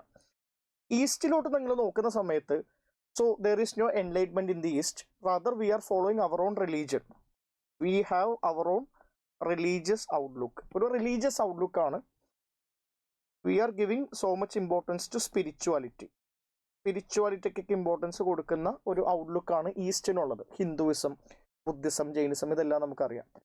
So what happens in the modern age is that the ideas of enlightenment started to penetrate the east also, and which started undermining our religious and spiritual traditions. അപ്പോൾ ഈ enlightenment അല്ലെങ്കിൽ socio religious reform movement എന്ന് പറയുന്ന ഒരു movement ഇന്ത്യയിൽ ഉണ്ടാകുന്ന സമയത്ത് യൂറോപ്പിൻ്റെ western ideas ഈസ്റ്റിലോട്ട് വരുന്നതായിട്ടാണ് കാണാൻ പറ്റുന്നത്. ചില സോഷ്യൽ റീഫോർമേഴ്സിൻ്റെ ആറ്റിറ്റ്യൂഡ് നോക്കിക്കഴിഞ്ഞാൽ they completely avoided eastern concept and completely had a strong adherence to the western concept. ഇപ്പോൾ ഡെറോസിയോ അതിനൊരു എക്സാമ്പിളാണ്. അദ്ദേഹം ഈസ്റ്റേൺ ആയിട്ടുള്ള എല്ലാ കാര്യങ്ങളെയും മാറ്റിവെച്ചിട്ട് he was a blind admirer of the western ideas. പക്ഷെ രാജാറാം മോൺറോയ് അങ്ങനെയല്ല. രാജാറാം മോൺറോയിനെ പറ്റി നമുക്ക് പറയാൻ പറ്റുന്നത് he is A mix of western ideas and also the mix of A eastern idea. രണ്ടിൻ്റെയും സിന്തസിസ് ആണ്. അതുകൊണ്ടാണ് രാജാറാം മോൺറോയ് വേദാന്ത എന്ന് പറയുന്ന കാര്യങ്ങളൊക്കെ സപ്പോർട്ട് ചെയ്യുന്നത്, ഉപനിഷത്തിനെ സപ്പോർട്ട് ചെയ്യുന്നത് അതുകൊണ്ടാണ്. ഈ ബിലീവ്ഡ് ഇൻ വൺ ഗോഡ്, ബ്രഹ്മ എന്ന് പറയുന്ന ദൈവത്തിൽ വിശ്വസിക്കുന്നുണ്ട്. ഇപ്പോൾ ഒന്നാമത്തെ സ്റ്റേറ്റ്മെന്റ് ആക്ച്വലി ശരിയാണ്. He possessed great love and respect for the traditional philosophical systems of the east എന്ന് പറയുന്നത് ശരിയാണ്. കുറേ ആസ്പിറൻസ് അത് തെറ്റായിട്ട് ചിന്തിക്കാനായിട്ടുള്ള സാധ്യതയുണ്ട്. അതുകൊണ്ടാണ് ഞാനത് ശരിയാണെന്ന് പറയാനുള്ള കാര്യം. ഉത്തരം ബോത്ത് 1 and 2 ആണ്. ഇനി NCERT ബുക്കിൽ വളരെ കൃത്യമായിട്ട് കൊടുത്തിട്ടുണ്ടെന്ന് മാത്രമല്ല, it's taken from old NCERT book. എനിക്ക് ഒരു കാര്യം വളരെ കൃത്യമായിട്ട് നിങ്ങളോട് പറയാനുണ്ട്. So most of us might be giving importance to new NCERT book. New NCERT ബുക്കാണല്ലോ ഗവൺമെന്റിന്റെ ഒതന്റിക് ആയിട്ടുള്ളൊരു ബുക്ക് എന്ന് പറയുന്നത്. പക്ഷെ ഇപ്പോഴും ചോദ്യങ്ങൾ കൂടുതൽ വരുന്നത് ഓൾഡ് NCERT ബുക്കിൽ നിന്ന് തന്നെയാണ്. ഒരു ഉദാഹരണം നോക്കിക്കഴിഞ്ഞാൽ രാജാറാം മോൺറോയിനെ പറ്റിയിട്ട് there is clear mention in new NCERT book. New NCERT ബുക്കിലുണ്ട്. ക്ലാസ് 8ന്റെ ബുക്കിലൊക്കെ രാജാറാം മോൺറോയിനെ പറ്റിയിട്ട് ദർ ഇസ് അറൌണ്ട് 1.5 pages. പക്ഷേ ഈ സ്റ്റേറ്റ്മെന്റ് അവർ വളരെ കൃത്യമായിട്ട് എടുത്തിട്ടുള്ളത് ഓൾഡ് NCERT ബുക്കിൽ നിന്നാണ്. നോക്കിയേ, ഈ possessed great love and respect for the traditional philosophical systems of the east കൃത്യമായിട്ട് കൊടുത്തിട്ടുണ്ട്. അതേപോലെ തന്നെ accept the rational and scientific approach and the principle of human dignity and social equality of all men and women. ഇതും വളരെ കൃത്യമായിട്ട് old NCERT ബുക്കിൽ വെർബാറ്റിംലി കൊടുത്തിട്ടുണ്ട്. അപ്പോൾ ഒരു രീതിയിലും നിങ്ങൾക്ക് കൺഫ്യൂഷൻ വരേണ്ട ഒരു കാര്യമില്ല. ഇതിൽ നിന്ന് തന്നെയാണ് അവർ ചോദ്യങ്ങൾ ചോദിച്ചിട്ടുള്ളത്. അതുകൊണ്ട് തന്നെയാണ് ഞാൻ പറയുന്നത്, ഈ പ്രാവശ്യത്തെ മോഡേൺ ഹിസ്റ്ററിയുടെ ചോദ്യങ്ങൾ കിട്ടിയിട്ടില്ല എന്നുണ്ടെങ്കിൽ നിങ്ങൾ തറോലി അത് പഠിച്ചിട്ടില്ലാത്തത് കൊണ്ടാകാനായിട്ടുള്ള സാധ്യത ഉണ്ട്. ഇനി നമുക്ക് എന്ത് ചെയ്യാം, അടുത്ത ക്വസ്റ്റ്യനിലോട്ട് പോവാം. The next question was regarding non cooperation movement. Consider the following subjects with regard to non cooperation movement. So non cooperation movement ആയിട്ട് ബന്ധപ്പെട്ടിട്ട് they have given 4 important principles or 4 important programs. അവർ പറയുന്നത് how many of the above were parts of the non cooperation movement. ഇതിൽ ഏതൊക്കെയാണ് non cooperation മൂവ്മെന്റിന്റെ ഭാഗമായിട്ടുള്ളത് നമുക്ക് വളരെ കൃത്യമായിട്ട് മനസ്സിലാക്കാം. നോൺ കോപ്പറേഷൻ എന്ന് പറഞ്ഞാൽ എന്താ? We are not going to cooperate with the British colonial regime. നമ്മൾ ബ്രിട്ടീഷുകാരായിട്ട് കോപ്പറേറ്റ് ചെയ്യില്ല. ഏതൊക്കെ രീതിയിൽ? Economically, in economic sphere we won't be cooperating with the colonial system. Social സ്ഫിയറിലും we won't be cooperating. In legal sphere we won't be cooperating. In political sphere we won't be cooperating. So എല്ലാ അർത്ഥത്തിലും നമ്മൾ എന്ത് ചെയ്യും? ബ്രിട്ടീഷുകാരായിട്ട് non cooperate ചെയ്യും. അതാണ് non cooperation movement എന്ന് പറയുന്നത്. ഇനി എക്കണോമിക്കലി നമ്മൾ നോൺ കോപ്പറേറ്റ് ചെയ്യില്ല എന്ന് പറയുന്നത് we will be boycotting the British goods. British goods boycott ചെയ്യുക, അതാണ് എക്കണോമിക് നോൺ കോപ്പറേഷൻ എന്ന് പറയുന്നത്. ലീഗൽ നോൺ കോപ്പറേഷൻ എന്ന് പറയുന്നത് എന്താ? ബ്രിട്ടീഷുകാരുടെ കോടതികൾ നമ്മൾ ബോയ്ക്കോട്ട് ചെയ്യും. അതാണ് ലീഗൽ നോൺ കോപ്പറേഷൻ എന്ന് പറയുന്നത്. ഇപ്പോൾ boycott of law court, boycott of foreign cloth എന്നൊക്കെ പറയുന്നത് വളരെ എളുപ്പത്തിൽ നമുക്ക് മനസ്സിലാക്കാൻ പറ്റാവുന്നതേ ഉള്ളൂ. അതേപോലെ തന്നെ നിങ്ങൾ ചിന്തിക്കണേ, retention of titles and honours without using them in public. അതായത് ബ്രിട്ടീഷുകാർ തന്നേക്കുന്ന ടൈറ്റിൽസും ഓണേഴ്സും നമ്മൾ റീറ്റെയിൻ ചെയ്യുമ്പോഴും അത് നമ്മുടെ കയ്യിൽ വെക്കും. അപ്പോൾ ബ്രിട്ടീഷുകാർ നമുക്ക് തന്നേക്കുന്ന ബഹുമതികളൊക്കെ നമ്മുടെ കയ്യിൽ വെക്കും, നമ്മൾ അവരുടെ സർ പദവിയൊക്കെ കയ്യിൽ വെക്കും. പക്ഷെ നമ്മൾ നോൺ കോപ്പറേറ്റ് ചെയ്യാണ്. അതൊരിക്കലും പോസിബിൾ അല്ല. If you are non cooperating with the colonial government then you are going to give away all the privileges which are being granted to you. അത് വളരെ ക്ലിയർ ആണ്. ശരിക്കും ഇവിടെ റിട്ടൻഷൻ അല്ല, സറണ്ടർ ആണ്. നമ്മളതിനെ സറണ്ടർ ചെയ്യുക. റിട്ടൻഷൻ എന്ന് പറയുന്ന വാക്ക് തെറ്റാണ്. So third option is actually wrong. ഇനി observance of strict non violence, അത് ഗാന്ധി പറഞ്ഞിട്ടുള്ളതല്ലേ. ഗാന്ധിയൻ സത്യാഗ്രഹ അല്ലെങ്കിൽ ഗാന്ധിയൻ ഫേസിന്റെ തുടക്കമാണ് നോൺ കോപ്പറേഷൻ മൂവ്മെന്റ് എന്ന് പറയുന്നത്. ഗാന്ധിക്ക് ഫ്രീഡം മൂവ്മെന്റിന് വേണ്ടിയിട്ട് ആകെ ഒരേ ഒരു രീതിയേ ഉള്ളൂ, that is known violent Satyagraha. Non violent ആയിട്ടുള്ള സത്യാഗ്രഹയിലൂടെ മാത്രമേ ഗാന്ധി എന്ത് ചെയ്യുള്ളൂ? ഒരു മൂവ്മെന്റിന് തയ്യാറാവുള്ളൂ. അതുകൊണ്ടാണ് 1922 വയലന്റ് ആയിട്ടുള്ള ചൗരി ചൗര ഇൻസിഡന്റ് ഉണ്ടാകുന്ന സമയത്ത് യൂണിലാറ്ററലി അദ്ദേഹം അതിനെ വിഡ്രോ ചെയ്യുന്നത്. So observance of strict non violence എന്ന് പറയുന്നത് എന്താണ്? It's part of non cooperation movement. നമുക്ക് എളുപ്പത്തിൽ അറിയാവുന്ന കാര്യങ്ങളാണത്. ഇനി കുറച്ച് കൺഫ്യൂഷൻ ഉണ്ടാകാൻ സാധ്യതയുള്ളത് ഈ ഫോർത്ത് സ്റ്റേറ്റ്മെന്റ് ആണ്, establishment of panchayat for settling dispute. ഞാൻ ഒരു കാര്യം ചോദിക്കട്ടെ, if we are abandoning if we are completely non cooperating with the British legal system. നമ്മൾ കോടതികളിൽ പോകുന്നില്ല എന്നുണ്ടെങ്കിൽ നമ്മൾക്ക് ഉണ്ടാകാൻ പോകുന്ന ഡിസ്പ്യൂട്ടുകൾ എങ്ങനെ പരിഹരിക്കും? ഡിസ്പ്യൂട്ടിനെ പരിഹരിക്കണമല്ലോ. So there should be a swadeshi system for dispute redressal. അതാണ് പഞ്ചായത്ത് എന്ന് പറയുന്നത്. പിന്നെ നമുക്ക് ഗാന്ധിയുടെ കാര്യം അറിയാം. Gandhi believed in village self governance. Panchayat സിസ്റ്റത്തിൽ ചിന്തിച്ച ഒരാളാണ്, വിചാരിച്ച ഒരാളാണ്. So it could be true. നമ്മളെപ്പോഴും നോൺ കോപ്പറേഷൻ മൂവ്മെന്റിന്റെ ഒരു ഐഡിയ എന്താണെന്ന് മനസ്സിലാക്കുന്ന ഒരാൾക്ക് എന്ത് ചെയ്യാൻ പറ്റും? ഇതിന്റെ ഉത്തരത്തിലോട്ട് എത്തിച്ചേരാനായിട്ട് വലിയ പ്രയാസമൊന്നുമില്ല. So barring the third statement, the other 3 statements are correct. So only 3 ആണ് ഉത്തരം. ഇനി നിങ്ങൾക്കിത് ഒരു സ്റ്റാൻഡേർഡ് ബുക്ക് വായിച്ച് മനസ്സിലാക്കണമായിരുന്നുണ്ടെങ്കിൽ it's clearly mentioned in India struggle for independence. India struggle for ഇൻഡിപെൻഡൻസിൻ്റെ ഉള്ളിൽ വളരെ കൃത്യമായിട്ട് ഇതിൻ്റെ ഉത്തരം കൊടുത്തിട്ടുണ്ട്. നോക്കിയേ, the programme of non cooperation. Non cooperation എന്ന് പറയുന്ന പ്രോഗ്രാമിനെ പറ്റി പറയുന്ന സമയത്ത് they are saying that surrender, retention അല്ല, surrender of title and honours. Boycott എന്തൊക്കെയാണ്? ലോ കോട്ട്സ് ഉണ്ട്, ഫോറിൻ ക്ലോത്ത് ഉണ്ട്. അപ്പം ഇത് വന്നു, ഫോറിൻ കോട്ടിൻ്റെ കാര്യം പറഞ്ഞു, ക്ലോത്തിൻ്റെ കാര്യം പറഞ്ഞു. And also they are saying that panchayats were to be established for settling dispute. Exactly same statement ആണ് യൂസ് ചെയ്തേക്കുന്നത്. UPSC എക്സാക്ട്ലി സെയിം സ്റ്റേറ്റ്മെൻ്റ് ആണ് യൂസ് ചെയ്തേക്കുന്നത്. സോ ഈ ബുക്കിൽ നിന്ന് എടുത്തിട്ടുള്ളതാണെന്നുള്ള കാര്യം നമുക്ക് എന്ത് ചെയ്യാം? ഉറപ്പിച്ച് പറയാം. Observe strict non violence. ഈ എല്ലാ സെൻറ്റൻസും അതുപോലെ തന്നെയാണ്. ആകെ സറണ്ടർ മാറ്റിയിട്ട് അവരെന്ത് ചെയ്തു? റീടെൻഷൻ എന്ന് പറയുന്ന ഒരു വാക്ക് വെച്ചു. അതാണ് അവർ മാറ്റം കൊണ്ടുവന്നത്. So directly taken from India struggle for independence. അത് ഒരു സ്റ്റാൻഡേർഡ് ബുക്കായിട്ട് നെക്സ്റ്റ് ഇയറിന് വേണ്ടിയിട്ട് നമ്മൾ കൺസിഡർ ചെയ്യണമെന്ന് തന്നെയാണ് എനിക്ക് തോന്നുന്നത്. ഞാൻ പറഞ്ഞത് ഒരു പാറ്റേണിൽ മാറ്റം വന്നു. ആ പാറ്റേണിൽ വന്നേക്കുന്ന മാറ്റത്തിനെ ഐഡൻറ്റിഫൈ ചെയ്യുക, അതിനുള്ള രീതിയിൽ നമ്മൾ നമ്മുടെ പ്രിപ്പറേഷനെ മാറ്റിയെടുക്കുക. ഇനി അടുത്തൊരു question, the irrigation device called Araghatta was. Araghatta എന്ന് പറയുന്ന ഒരു ഇറിഗേഷൻ ഡിവൈസ് എന്താണ്? ഇത് ബുക്സിൽ പറയുന്നുണ്ട് കേട്ടോ. ഞാനിത് ഓൾഡ് NCERT ബുക്ക്, ഗുപ്ത പീരീഡായിട്ട് ബന്ധപ്പെട്ടേക്കുന്ന ഓൾഡ് NCERT ബുക്കിൽ ഞാൻ ഈ ഒരു ടോപ്പിക്ക് വായിച്ചിട്ടുണ്ട്. ഏർലി മീഡിയവൽ പീരീഡായിട്ട് ബന്ധപ്പെട്ടിട്ട് ഇഗ്നോയിൽ ഞാനിത് വായിച്ചിട്ടുണ്ട്. ഞാനിത് വായിച്ചിട്ടുണ്ടാകുക may be because I am a history optional student. അതുകൊണ്ടായിരിക്കും ഞാൻ ചിലപ്പോൾ വായിച്ചിട്ടുണ്ടാകുക. അല്ലാതെ നിങ്ങൾക്ക് ചിലപ്പോൾ അറിയാൻ പറ്റണമെന്നില്ല. പക്ഷെ അതുകൊണ്ട് നിങ്ങൾക്ക് ഈ ഉത്തരം കിട്ടാതിരിക്കും എന്ന് പറഞ്ഞാൽ എനിക്ക് വിശ്വസിക്കാൻ പറ്റില്ല. സോ ഒരു സീരിയസ് ആയിട്ടുള്ള ഒരു ആസ്പിറൻ്റ് ആണ് നിങ്ങളെന്നുണ്ടെങ്കിൽ you would have gone through at least 10 years of last years. കഴിഞ്ഞ 10 വർഷത്തെ ക്വസ്റ്റ്യൻസ് നിങ്ങൾ നോക്കിയിട്ടുണ്ടാവും. അത് നോക്കിയിട്ടുണ്ടെങ്കിൽ you would have come across a topic called araghatta. ഈ ഒരു ചോദ്യം നിങ്ങളുടെ കൺമുന്നിൽ വന്നിട്ടുണ്ടാവും. സോ ഞാനൊരു ചോദ്യം കാണിച്ചു തരാം. 2016 വന്ന PYQ ആണ്. This is a previous year question asked from 2016 prelims with reference to the economic history of medieval India. കാര്യം ഏർലി മിഡീവൽ പീരീഡ് ആയിട്ട് ബന്ധപ്പെട്ട ഒരു ഡെവലപ്മെന്റ് ആണിത്. The term araghatta refers to. അറഗട്ടയെ പറ്റിയിട്ട് ഇവർ പറയുന്നത് ഒരു വാട്ടർ വീലാണെന്നാണ്. Water wheel used in the irrigation of land. ഇറിഗേഷന് വേണ്ടിയിട്ട് യൂസ് ചെയ്യുന്ന വാട്ടറിൻ്റെ എന്തോ ഒരു വീലാണ്. അപ്പോൾ ഒരു വീല് പോലത്തെ ഒരു സംഭവം അത് ഇറിഗേഷന് വേണ്ടിയിട്ട് യൂസ് ചെയ്യുന്നുണ്ടാവും. ഈ ഒരു ലോജിക്ക് കിട്ടിയിട്ടുണ്ടെങ്കിൽ എളുപ്പത്തിൽ ഈ ഉത്തരം കണ്ടെത്താൻ പറ്റും. നോക്കിയേ, ലാർജ് വീൽ, ഇറിഗേഷൻ വീൽ എന്നല്ലേ പറയുന്നത്, ലാർജ് വീൽ. ഇവിടെ വാട്ടർ ബാഗ് എന്നാണ് പറയുന്നത്, ഇവിടെ ലാർജ് എർത്തേൺ പോട്ട് എന്നാണ് പറയുന്നത്, ഇവിടെ ലാർജ് വാട്ടർ ബക്കറ്റ് എന്നാണ് പറയുന്നത്. ഒരു സ്ഥലത്ത് മാത്രമേ ലാർജ് വീൽ എന്ന് പറയുന്നുള്ളൂ. അപ്പോൾ അത് കൃത്യമായിട്ട് B ആണ് ഉത്തരമായിട്ട് വരുന്നത്. ഇത് PYQ ബേസ്ഡ് ആയിട്ടുള്ളൊരു ചോദ്യമാണ്. PYQസിനെ വളരെ വൃത്തിയായിട്ട് പഠിക്കുക എന്നുള്ളത് അത്യാവശ്യമാണ്. ഈ ചോദ്യം മാത്രമല്ല, വേറെ ചില ചോദ്യങ്ങളും PYQ നല്ലോണം പഠിച്ചായിരുന്നെങ്കിൽ അതിൽ നിന്ന് ഉത്തരം കിട്ടുന്ന ചോദ്യങ്ങളുണ്ട്. ഞാൻ വൈകാതെ തന്നെ അതിൻ്റെ ഒരു അനാലിസിസ് വീഡിയോ ചെയ്യുന്നുണ്ടാവും. ഇപ്പോൾ ഹിസ്റ്ററിയായിട്ട് ബന്ധപ്പെട്ടിട്ട് എപ്പോഴും നിങ്ങൾ മനസ്സിലാക്കേണ്ട ഒരു കാര്യം എന്ന് പറയുന്നത് PYQ ഈസ് എക്സ്ട്രീംലി ഇമ്പോർട്ടൻറ്റ്. അതിൽ നിന്ന് എന്തെങ്കിലും രീതിയിലുള്ള കണക്ഷനുള്ള ചോദ്യങ്ങൾ റിപ്പീറ്റഡ് ആയിട്ട് വരുന്നത് നമുക്ക് കാണാനായിട്ട് പറ്റുന്നുണ്ട്. ഇനി അടുത്ത ഒരു question, who among the following rulers in ancient India had assume the title Mattavilasa, Vichitrachitta and ഗുണഭര?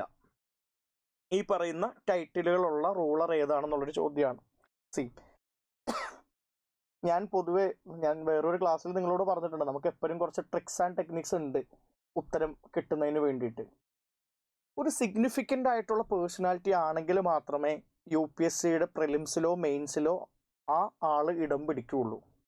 Significant personality ആയിരിക്കണം. കാര്യം ഇന്ത്യയിൽ എന്തോരം പേഴ്സണാലിറ്റീസിനെ പറ്റി നമ്മൾ പഠിക്കണം.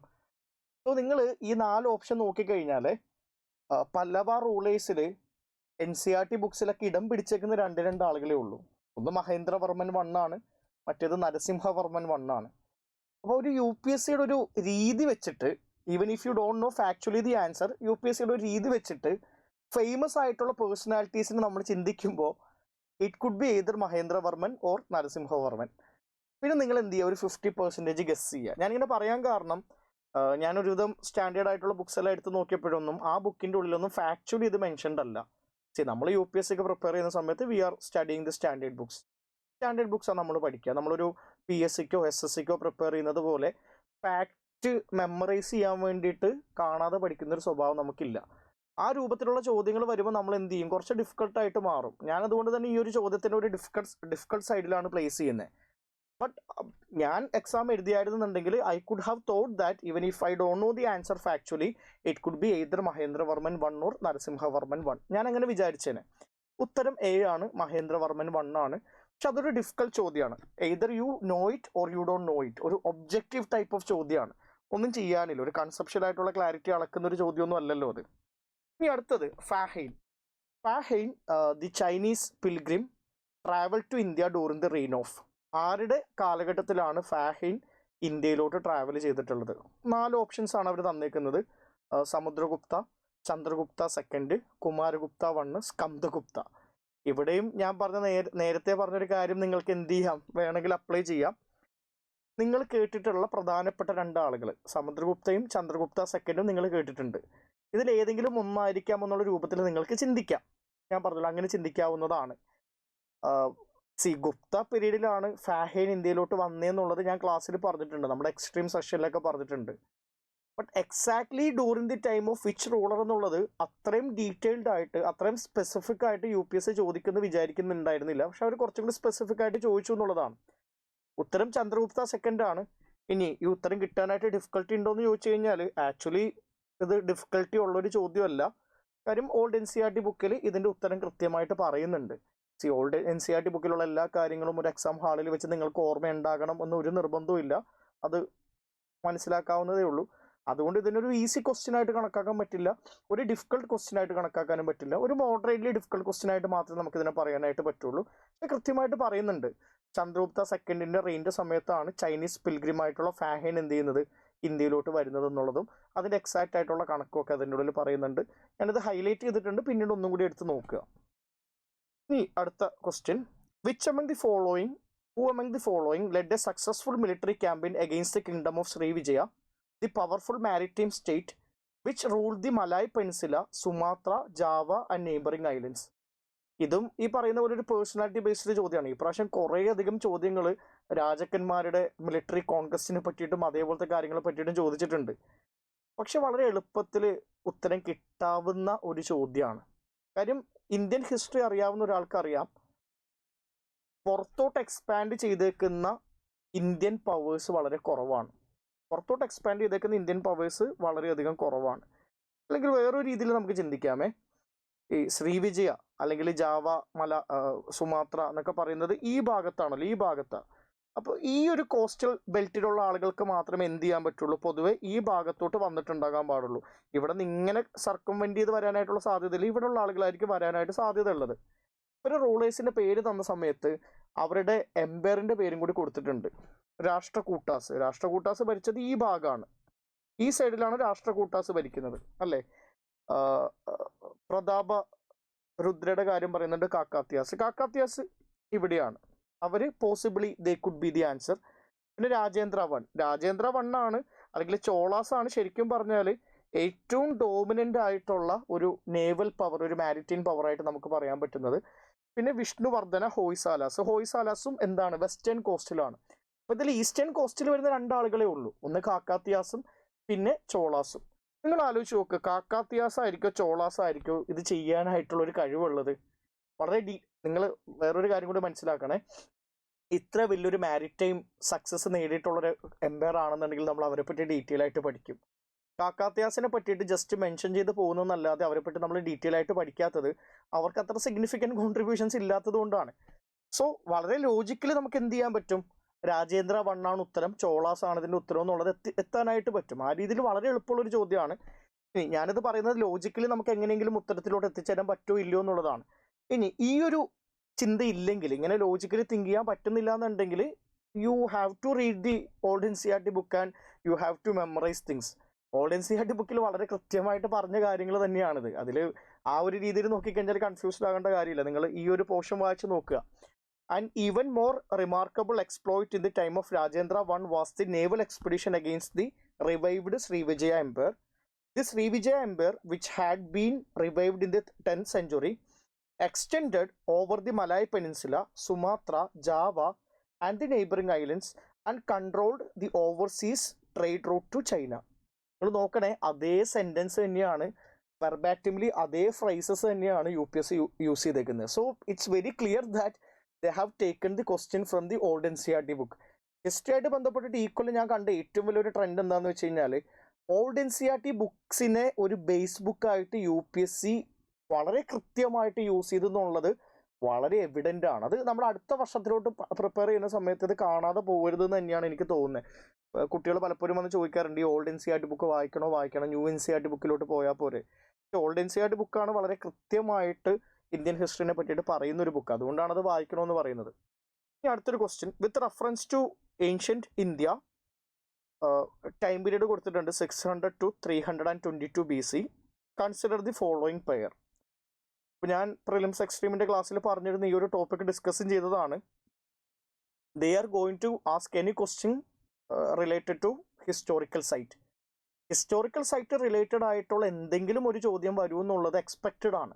Because in the last 5 to 6 years they have been asking questions repeatedly from that particular theme. ഈ പ്രാവശ്യം അവർ ചോദിച്ചേക്കുന്നത് മഹാജനപദാസ് ആയിട്ട് ബന്ധപ്പെട്ടിട്ടാണ്. And they have given 4 Mahajanapadas: Asmaka, Kamboja, Avanti, Kosala. 4 Mahajanapadas തന്നിട്ടുണ്ട്. And they have given correspondingly 4 rivers: Godavari, Vipas, Mahanadi, Sarayu. നമുക്ക് എന്ത് ചെയ്യണം, ഇത് മാച്ച് ചെയ്യുന്നുണ്ടോ ഇല്ലയോ എന്നുള്ളത് നോക്കണം. അതാണ് ഇതുകൊണ്ട് ഉദ്ദേശിക്കുന്നത്. ഞാൻ നിങ്ങളോട് പറഞ്ഞിട്ടുണ്ട്, നമ്മൾ മഹാജനപദാസ് പഠിക്കണോ വേണ്ടയോ എന്നുള്ളൊരു ചോദ്യം എപ്പോഴും ക്ലാസ്സിലെ കുട്ടികൾ ചോദിക്കാറുണ്ട്. അപ്പോൾ ഞാൻ പറഞ്ഞിട്ടുണ്ട്, ഒരു ജോഗ്രഫിക്കലായിട്ടുള്ളൊരു ധാരണ നമുക്ക് എന്തായാലും വേണമെന്നുള്ളൊരു കാര്യം ഞാൻ നിങ്ങളോട് സൂചിപ്പിച്ചിരുന്നു. ഇവിടെ ഈ കംബോജ എന്ന് പറയുന്നത്, കംബോജ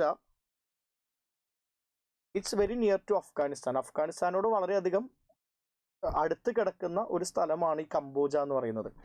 ഈ വിബസ് എന്ന് പറയുന്നത് ബ്യാസ് റിവറിൻ്റെ വേറൊരു പേരാണ്. ബ്യാസ് ഒഴുകുന്നത് ഈ രൂപത്തിലാണ്. ഇവിടെ സത്ലജിനെ കൂട്ടിമുട്ടുന്ന രൂപത്തിലാണ് ബ്യാസ് ഒഴുകുന്നത്.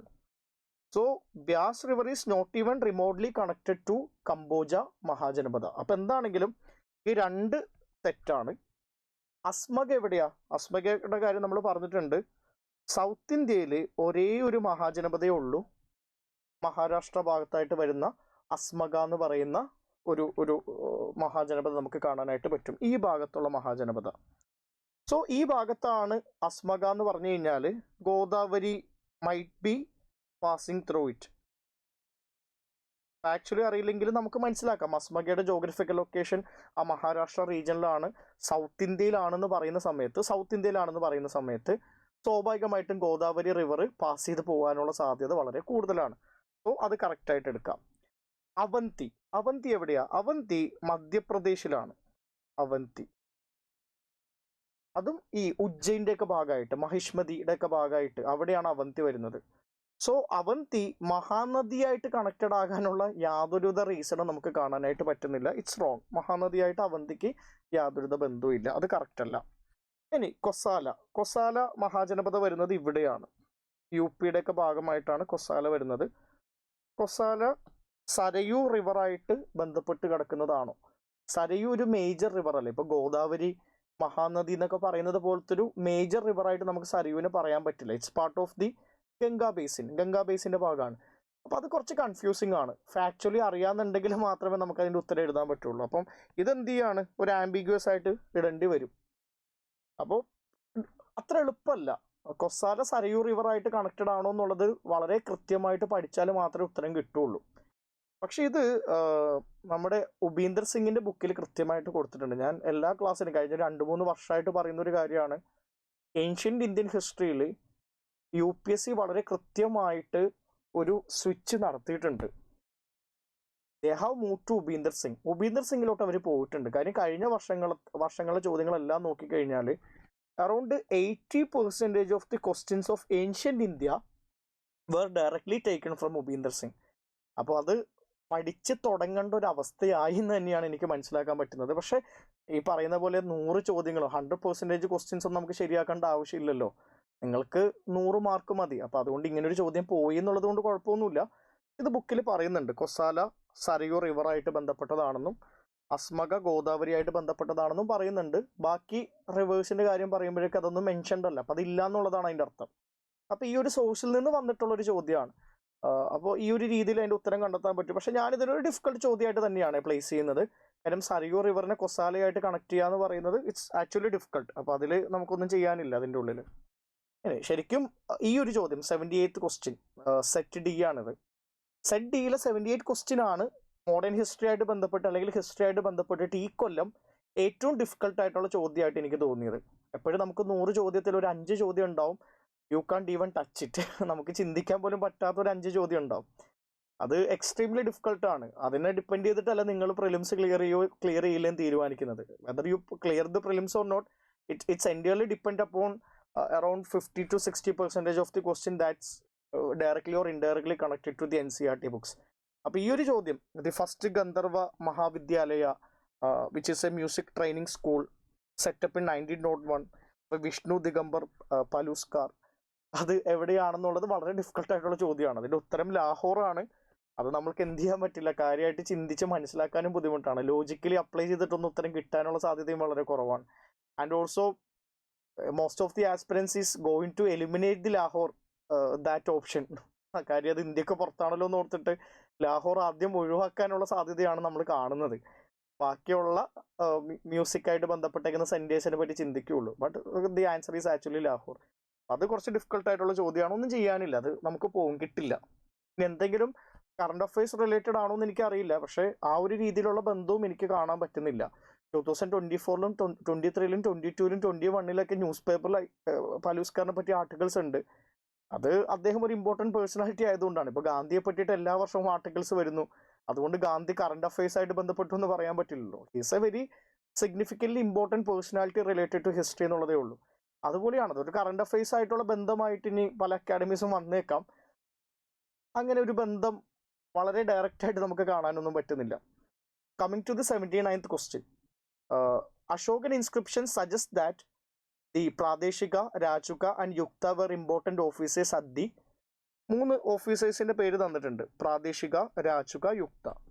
ഇവരെവിടെയാണ്, ഏത് തലത്തിൽ വർക്ക് ചെയ്യുന്നു എന്നുള്ളതാണ്. നമുക്കറിയാം ഈ മൗര്യൻ അഡ്മിനിസ്ട്രേറ്റീവ് സിസ്റ്റം എന്ന് പറയുന്നത് it's sort of a delegated system. ഒരു സ്ട്രീം ലൈനിങ് ഉണ്ട്. There is a central administration, there is a provincial administration, there is a district level administration and there is a local level administration. Throughout the ancient and medieval India we can see this trend. അതിൽ പ്രാദേശിക, രാജുക, യുക്ത എന്ന് പറയുന്ന ആളുകൾ ഏത് തലത്തിലാണ് work ചെയ്യുന്നത് എന്നുള്ളതാണ് ചോദ്യം. അത് എന്നെ സംബന്ധിച്ചിടത്തോളം ഡിഫിക്കൽട്ടായിട്ടുള്ളൊരു ചോദ്യമാണ്. വി നോ അബൌട്ട് പ്രാദേശിക, രാജുക, യുക്ത, അവർ ഓഫീസേഴ്സ് ആണെന്ന് അറിയാം. ബട്ട് കൃത്യമായിട്ട് ഏത് സ്ഥലത്താണ് അവർ വർക്ക് ചെയ്യുന്നത് എന്നുള്ള ചോദ്യം കുറച്ച് ഡിഫിക്കൽട്ടായിട്ട് മാറുന്നുണ്ട്. ഇറ്റ്സ് ഡിസ്ട്രിക്ട് ലെവൽ അഡ്മിനിസ്ട്രേഷൻ, അതാണ് ഉത്തരം.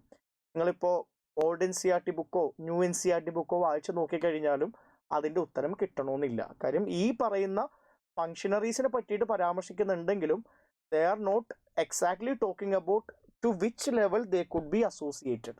അപ്പോൾ കിട്ടണമെന്നില്ല. അതുകൊണ്ട് അതൊരു ഡിഫിക്കൽട്ട് ചോദ്യമായിട്ട് തന്നെ ഞാൻ മനസ്സിലാക്കുന്നത്. ഇപ്പോൾ ചില കാര്യങ്ങൾ നമ്മൾ കേട്ടിട്ടുണ്ടാകും, പക്ഷെ ഉത്തരത്തിലോട്ട് എത്താൻ പാടാ. പ്രാദേശിക, രാജുക, യുക്ത എന്ന് പറയുന്ന 3 ഓഫീസേഴ്സിനെ പറ്റിയിട്ട് നിങ്ങൾ എല്ലാവരും കേട്ടിട്ടുണ്ട്. ഞാൻ ഏൻഷ്യൻ്റ് ഹിസ്റ്ററിയുടെ ക്ലാസ് എടുക്കുന്ന സമയത്ത് ഇതിനെപ്പറ്റി പറഞ്ഞിട്ടുമുണ്ട്. പക്ഷേ ഏത് തലത്തിലാണ് അവർ വർക്ക് ചെയ്യുന്നത് എന്നുള്ളതിനെ പറ്റിയിട്ട് പറഞ്ഞിട്ടില്ല. അത് ആസ് എ ടീച്ചർ ചിലപ്പോൾ നമ്മുടെ ഒരു പരാജയം കൂടി ആയിരിക്കാം. അതിനെ അംഗീകരിക്കുക എന്നുള്ളതാണ്.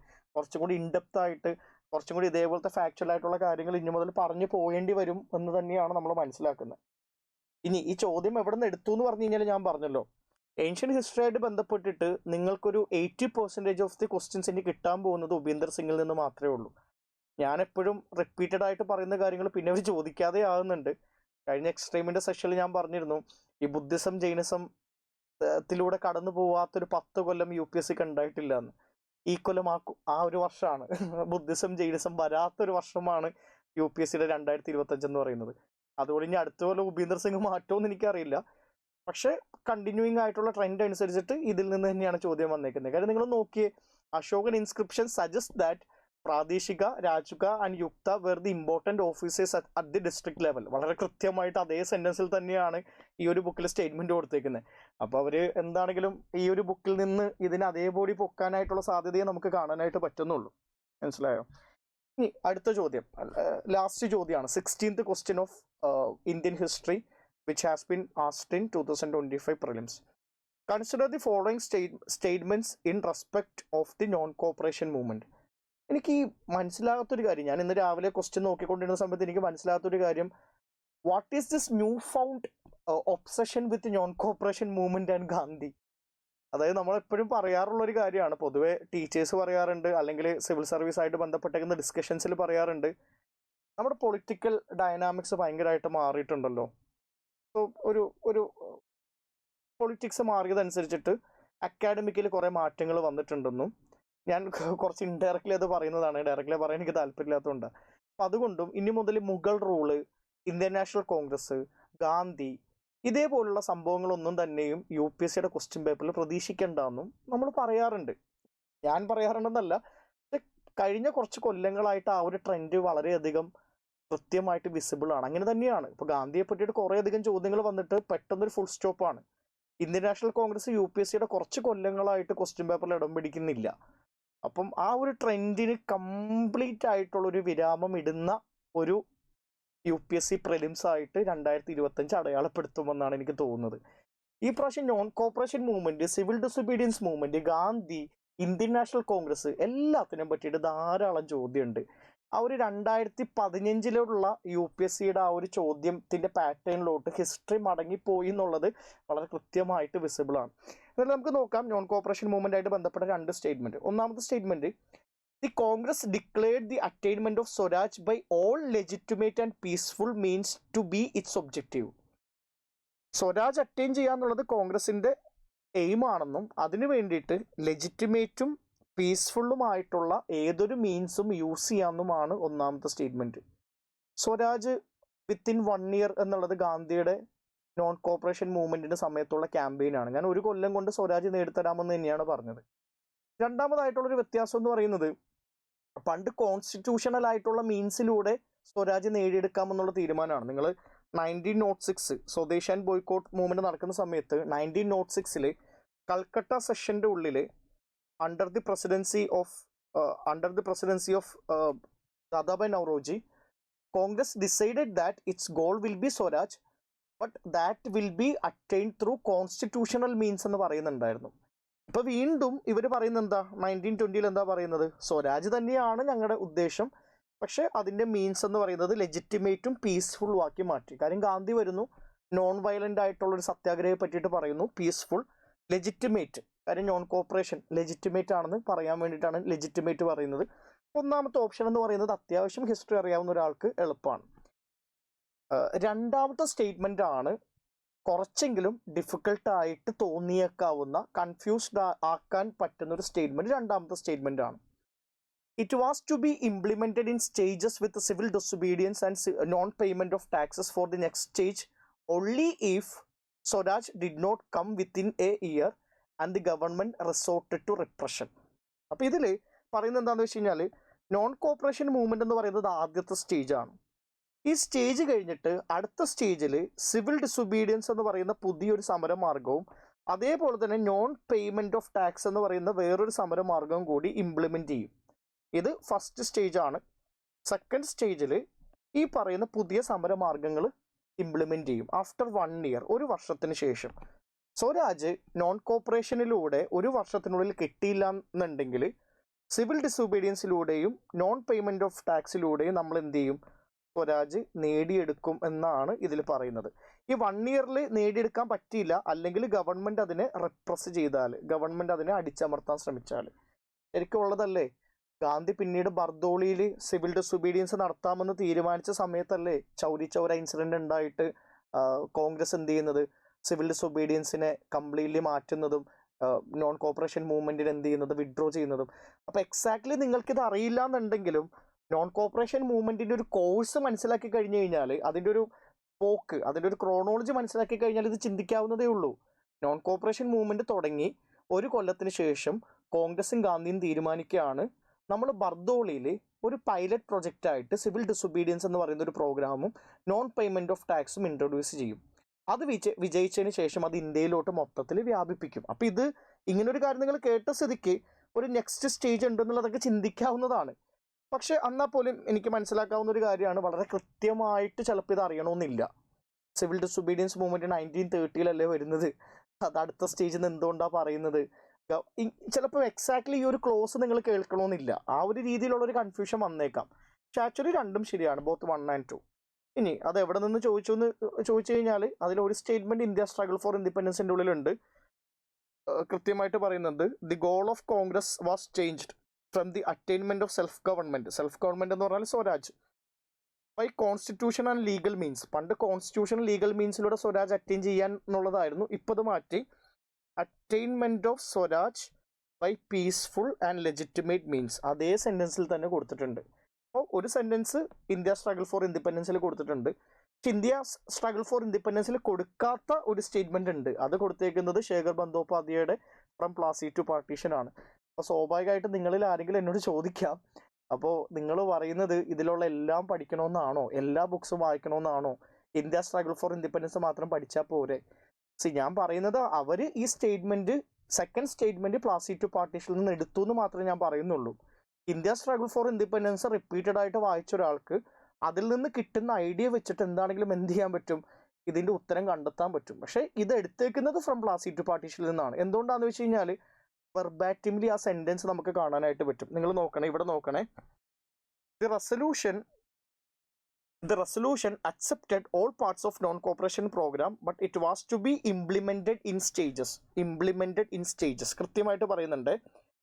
Gandhi assured would bring Swaraj within 1 year. If that did not happen, or if government resorted to repression, then a civil disobedience campaign was to be launched involving non-payment of tax. ആ non-payment of tax അടുത്ത പേജിൽ വരുന്നത് കൊണ്ട് സ്ക്രീൻഷോട്ടിൽ വരാത്തതാ. അപ്പോൾ എന്താണോ ആ second സ്റ്റേറ്റ്മെന്റിന്റെ idea, അത് ഏറെക്കുറെ വെർബാറ്റിംലി ഈ ഒരു സെന്റൻസിന്റെ ഉള്ളിൽ നമുക്ക് കാണാനായിട്ട് പറ്റും. അപ്പോൾ ഇത് ഈ ഒരു ബുക്കിൽ നിന്നാണ് അവർ എടുത്തേക്കുന്നത്. UPSC പല ബുക്കിൽ നിന്ന്, പല സോഴ്സിൽ നിന്ന് സ്റ്റേറ്റ്മെന്റ്സ് കൃത്യമായിട്ട് കൊണ്ടുവന്നിടും. നമ്മൾ ഏതെങ്കിലും ഒരു ബുക്കിനെ വീണ്ടും വീണ്ടും വായിക്കുന്നതിലൂടെ അതിന്റെ ഐഡിയ മനസ്സിലാക്കി കഴിഞ്ഞാൽ നമുക്ക് ഉത്തരം കിട്ടാനായിട്ട് എളുപ്പമാണ്. അപ്പം എല്ലാ ബുക്കും വായിക്കണമെന്നല്ല ഞാൻ പറയുന്നത്. അതായത് old NCERT book plus India struggle for independence have been a very good combo for around 10 years. കഴിഞ്ഞ ഒരു 2-3 വർഷത്തിലാണ് ആ ട്രെൻഡ് ഒന്ന് മാറിയത്. വീണ്ടും അതിലോട്ടുള്ള ഒരു മടങ്ങിപ്പോക്ക് നടന്നു എന്നുള്ളതേ ഉള്ളൂ. കുറച്ചും കൂടി നല്ലൊരു ട്രെൻഡാണത്. കുറച്ചും കൂടി ഈസി റീഡിംഗ് ആണ് ആ 2 ബുക്ക് എന്നുള്ളതാണ് എനിക്ക് തോന്നിയിട്ടുള്ളത്. അപ്പോൾ നമുക്ക് എന്ത് ചെയ്യാം, ഒന്നും കൂടി ഒരു കൺക്ലൂഷനിലോട്ട് എത്താം. ഈ വർഷം ക്വസ്റ്റ്യൻ ഡിസ്ട്രിബ്യൂഷൻ്റെ കാര്യത്തിൽ there is A paradigm shift, വലിയൊരു ഷിഫ്റ്റ് നമുക്ക് കാണാൻ പറ്റും. ആ ഏൻഷ്യൻറ്റിൻ്റെയും മിഡീവലിൻ്റെയും ഡോമിനൻസ് ഒന്ന് കുറഞ്ഞു. ലാസ്റ്റ് ഇയർ 12 ചോദ്യം ചോദിച്ചതിൽ മോഡേൺ 2 ചോദ്യം മാത്രമാണ്. അതിന് മുന്നത്തെ വർഷം 2023 മോഡേൺ ചോദിച്ചത് 3 ചോദ്യമാണ്. അപ്പോൾ 3 ക്വസ്റ്റ്യനിൽ കൂടുതൽ കഴിഞ്ഞൊരു 4-5 കൊല്ലത്തിൽ വന്നിട്ടില്ല. അതിൽ നിന്ന് മാറിയിട്ട് there is a big leap, 8 ചോദ്യം. ഇനി ആ ട്രെൻഡ് കണ്ടിന്യൂ ചെയ്യുവേ. ഈ കഴിഞ്ഞ വർഷം ഈ ഒരു മാസം മുന്നേയുള്ള എക്സ്ട്രീമിൻ്റെ ക്ലാസ്സിൽ ഞാൻ പറഞ്ഞിട്ടുണ്ടായിരുന്നു, മോഡേണിൻ്റെ ഇമ്പോർട്ടൻസ് കുറച്ച് കൊല്ലങ്ങളായിട്ട് കുറഞ്ഞിട്ടുണ്ടെങ്കിലും there is a chance that UPSC is going to rethink about it. ഒരു റിസർജൻസിനുള്ള ചാൻസ് ഉണ്ടെന്ന് പറഞ്ഞിരുന്നു. അത് വളരെ കൃത്യമായിട്ട് ഈ ഒരു വർഷത്തെ ക്വസ്റ്റ്യൻ പേപ്പറിൽ കാണാം. അടുത്ത കൊല്ലവും ഇത് തന്നെയാണ് നിങ്ങൾ പ്രതീക്ഷിക്കേണ്ടത്. ഏൻഷ്യൻറ്റും മിഡീവലും ചോദ്യങ്ങൾ വരായികയൊന്നുമില്ല. 5 ചോദ്യവും 3 ചോദ്യം വീതം വന്നിട്ടുണ്ട്. ആൻഡ് മിഡീവലിൽ നിന്ന് ഏർലി മിഡീവൽ പീരീഡ് എന്ന് പറയുന്ന ഭാഗത്തു നിന്നുള്ള ചോദ്യങ്ങളുടെ എണ്ണം കുറച്ച് കൂടുതലാണ്. ഏർലി മിഡീവൽ പീരീഡ് എന്ന് പറയുന്ന പോർഷനിൽ നിന്ന് ക്വസ്റ്റ്യൻസ് കുറച്ച് കൂടുതലായിട്ട് വന്നിട്ടുണ്ട്. അതും കൂടി ഒന്ന് നോട്ട് ചെയ്ത് വെക്കുക. അപ്പോൾ ഇതാണ് ക്വസ്റ്റ്യൻ ഡിസ്ട്രിബ്യൂഷനായിട്ട് ബന്ധപ്പെട്ടിട്ട് പറയാനുള്ളത്. ഇനി ഒരു ടേക്ക് അവേസ് പറയാം. അത് ഈ കൊല്ലം എക്സാം കഴിഞ്ഞ് നിൽക്കുന്ന ആളുകൾക്കും ഒരു ധാരണ വേണം. ഈ ക്വസ്റ്റ്യനെ ബേസ് ചെയ്തിട്ട് നെക്സ്റ്റ് ഇയറിന് വേണ്ടിയിട്ട് പ്രിപ്പയർ ചെയ്യുന്ന ആളുകൾക്കും ഒരു ധാരണ വേണം. അപ്പം ഒന്നാമത്തെ കാര്യം, number of questions increase from 12 to 16. 12 നിന്ന് 16 മാറി. 16 എന്ന് പറയുന്നത് കമ്പാരിറ്റീവ്ലി ഒരു ഹയർ നമ്പറാണ്. 16 കൂടിയിട്ടുണ്ട്. There is a huge change in trend and pattern. ട്രെൻഡിലും പാറ്റേണിലും കുറേ വ്യത്യാസം വന്നിട്ടുണ്ട്. Huge change in trend and pattern എന്ന് പറയുന്നത്, ഒന്നാമത് ബുദ്ധിസം ജൈനിസം ഇല്ലാത്ത വളരെ കൊല്ലങ്ങൾക്ക് ശേഷമുള്ള ഒരു UPSC പരീക്ഷ കടന്നുപോയി എന്നുള്ളതാണ്. കുറച്ച് ആശ്വസിക്കാനുള്ളൊരു വക ഉണ്ടെന്ന് തന്നെയാണ് എനിക്ക് തോന്നുന്നത്. എല്ലാ വർഷവും ഈ ബുദ്ധിസം ജൈനിസം പഠിക്കണ്ടേ. കുറേ വർഷങ്ങൾക്ക് ശേഷം കോൺഗ്രസും ഗാന്ധിയും UPSCയുടെ ക്വസ്റ്റ്യൻ പേപ്പറിൽ നിറഞ്ഞു നിന്നൊരു വർഷമാണിത്. കുറേ വർഷങ്ങൾക്ക് ശേഷം വീണ്ടും മോഡേൺ ഇന്ത്യ പഠിച്ചു തുടങ്ങാം. ഇനി ക്ലാസ്സിൽ ഒരിക്കലും ഇരിക്കുമ്പോൾ ഇതൊന്നും എക്സാമിന് വരാനായിട്ടുള്ള സാധ്യതയില്ല, ആ രീതിയിൽ ചിന്തിക്കേണ്ട. എക്സാമിന് വരാനായിട്ടുള്ള സാധ്യത ഉണ്ട് എന്നുള്ള രീതിയിൽ തന്നെ ശ്രദ്ധയോടുകൂടി കേട്ടിരിക്കാം. മോഡേൺ ഹിസ്റ്ററിയുടെ ഒരു റിസർജൻസ്, ഒരു ഉയർത്തെഴുന്നേൽപ്പ് after a quite long time, അതും വളരെ കൃത്യമായിട്ട് മനസ്സിലാക്കാൻ പറ്റുന്നൊരു വർഷമാണ്. ഇനി ഈസി ഡിഫിക്കൽട്ടി ആ ഒരു സാധനത്തിലോട്ട് വന്നു കഴിഞ്ഞാൽ 16 ക്വസ്റ്റ്യൻസ് ആണ് ഈ പ്രാവശ്യം മോഡേൺ ഇന്ത്യൻ ഹിസ്റ്ററിയിൽ ചോദിച്ചത്. അതിൽ I will place around 11 question on an easier or moderately difficult side. എൻ്റെ ഒരു കാഴ്ചപ്പാടിൽ ഒരു ഈസി അല്ലെങ്കിൽ ഒരു മീഡിയം ലെവൽ ഡിഫിക്കൽട്ടിയിലുള്ള 11ഓളം ചോദ്യങ്ങളുണ്ട്. അത് വേറൊന്നും കൊണ്ടല്ല, NCERT ബുക്കിൽ നിന്നും അതേപോലെ തന്നെ ഒരു കൺസെപ്ഷ്യൽ ആയിട്ടുള്ള ക്ലാരിറ്റി ഉണ്ടെങ്കിലും ഒരു നല്ലൊരു ഹിസ്റ്ററി ക്ലാസ് കേട്ടിട്ടുണ്ടെങ്കിലും 11ഓളം ചോദ്യങ്ങൾ പോരും. 11 പോകുന്നില്ലെങ്കിൽ ഒരു 9 എണ്ണമെങ്കിലും പോരും. അപ്പോൾ ഒരു 50% മേലെ ഈ പ്രാവശ്യം ഹിസ്റ്ററിയിൽ നിന്ന് നേടുക എന്ന് പറയുന്നത് എളുപ്പമാണ്. കഴിഞ്ഞ കുറച്ച് വർഷങ്ങൾ വെച്ച് നോക്കുമ്പോൾ ഇത് വലിയൊരു റവല്യൂഷനാണ്. കാരണം കഴിഞ്ഞ വർഷത്തെ ഹിസ്റ്ററിയുടെ ക്വസ്റ്റ്യൻ പേപ്പർ കണ്ടു കഴിഞ്ഞാൽ ഇനി ഒരിക്കലും ഹിസ്റ്ററി പഠിക്കേണ്ടെന്ന് തോന്നുമായിരുന്നു. ചൈനയിലോട്ട് ഏതോ ഒരു മോങ്ക് പോയിട്ടുണ്ട്, അങ്ങനെ അവിടെ വെച്ചിട്ട് പരിഭാഷപ്പെടുത്തിയ ബുക്ക് ഏതാന്ന് വരെ ചോദിച്ച വർഷമാണ് കഴിഞ്ഞ വർഷം എന്ന് പറയുന്നത്. അതിൽ നിന്ന് വ്യത്യസ്തമായിട്ട് വളരെ ഈസി ആയിട്ടുള്ള കുറേ ചോദ്യങ്ങൾ വന്നൊരു വർഷമാണ്. ആദ്യത്തെ ഒരു ഫസ്റ്റ് റെസ്പോൺസ് കുട്ടികളെ കണ്ടപ്പോൾ തന്നെ ഹിസ്റ്ററി എളുപ്പമാണെന്നുള്ളതാണ് കുട്ടികൾ കൂടുതലും പറഞ്ഞത്. കണ്ണ് നിറഞ്ഞുപോയി. അപ്പോൾ history is overall is comparatively easy. ബാക്കിയുള്ള സബ്ജക്ട്സിനെ വെച്ച് നോക്കുമ്പോൾ ഈക്വൽ ഈസി ആയിരുന്നു. ഹിസ്റ്ററിയുടെ തന്നെ കഴിഞ്ഞ വർഷങ്ങളിലുള്ള സ്വഭാവം വെച്ച് നോക്കുമ്പോഴും ഈക്വലും കുറച്ച് ഈസി ആയിരുന്നു. പിന്നെ ആർട്ട് ആൻഡ് കൾച്ചറിൽ നിന്ന് വളരെയധികം കുറഞ്ഞ ചോദ്യം വന്നൊരു വർഷമാണ്. ആർട്ട് ആൻഡ് കൾച്ചറായിട്ട് ബന്ധപ്പെട്ടിട്ട് വളരെ കൃത്യമായിട്ട് കണക്ട് ചെയ്യാൻ പറ്റുന്ന 1-2 ചോദ്യമേ ഉള്ളൂ. അപ്പം ആർട്ട് ആൻഡ് കൾച്ചറിൻ്റെ ഇമ്പോർട്ടൻസ് ഈ കൊല്ലം കുറവാണ്. പിന്നെ എന്ത് പറഞ്ഞാലും ഞാൻ അവസാനം എൻ്റെ ഒരു ഡിസ്ക്ലെയിമറായിട്ട്, ഒരു മുൻകൂർ ജാമ്യമായിട്ട് ഞാൻ പറയുന്ന ഒരു കാര്യമാണ്, UPSC is going to be unpredictable in foreseen future. എപ്പോഴും അൺപ്രഡിക്റ്റബിൾ തന്നെയായിരിക്കും. അതൊരു അൺപ്രഡിക്റ്റബിൾ സൈക്കോ സർവീസ് കമ്മീഷനായിട്ട് തന്നെ നിലയുറപ്പിക്കും. അതിൽ മാറ്റങ്ങളൊന്നുമില്ല. എന്താണെങ്കിലും best of luck. Prelims clear ചെയ്യുമെന്ന് തോന്നുന്ന ആളുകൾ, അറൗണ്ട് ഒരു 100 മാർക്സ് ഒക്കെ കിട്ടുമെന്ന് വിചാരിക്കുന്ന ആളുകൾ നാളെ മുതൽ തന്നെ മെയിൻസിന് പഠിച്ചു തുടങ്ങുക. ഇനി കിട്ടില്ല എന്ന് ഏറെക്കുറെ ഉറപ്പാക്കിയ ആളുകൾ മാക്സിമം പോയി കഴിഞ്ഞാൽ ഒരു 1 വീക്ക് ബ്രേക്ക് എടുക്കുക, അതിനുശേഷം വീണ്ടും പഠിച്ചു തുടങ്ങുക. There is always a long way to go. നമുക്ക് മുന്നോട്ട് പോകാനായിട്ട് കുറേ ഉണ്ട്. ഇപ്പോൾ ചിലപ്പോൾ പ്രിലിംസ് ക്ലിയർ ചെയ്താലും മെയിൻസിനുള്ള പ്രിപ്പറേഷൻ ഭയങ്കര നല്ല രീതിയിലായിരിക്കില്ല. സോ ഒരു വർഷമുണ്ട് കയ്യിൽ. ചിലപ്പോൾ അത് ഒരു ബ്ലെസ്സിങ് ഇൻ ഡിസ്കേസ് ആയിട്ട് മാറിയിട്ടുണ്ടാകാം. എന്താണെങ്കിലും ഇതൊരു പോസിറ്റീവായിട്ടുള്ളൊരു സിനാരിയോ ആയിട്ട് കണ്ടാൽ മതി. എന്താണെങ്കിലും നമുക്ക് എപ്പോഴെങ്കിലും വീണ്ടും കാണാം. Thank you. Best of luck.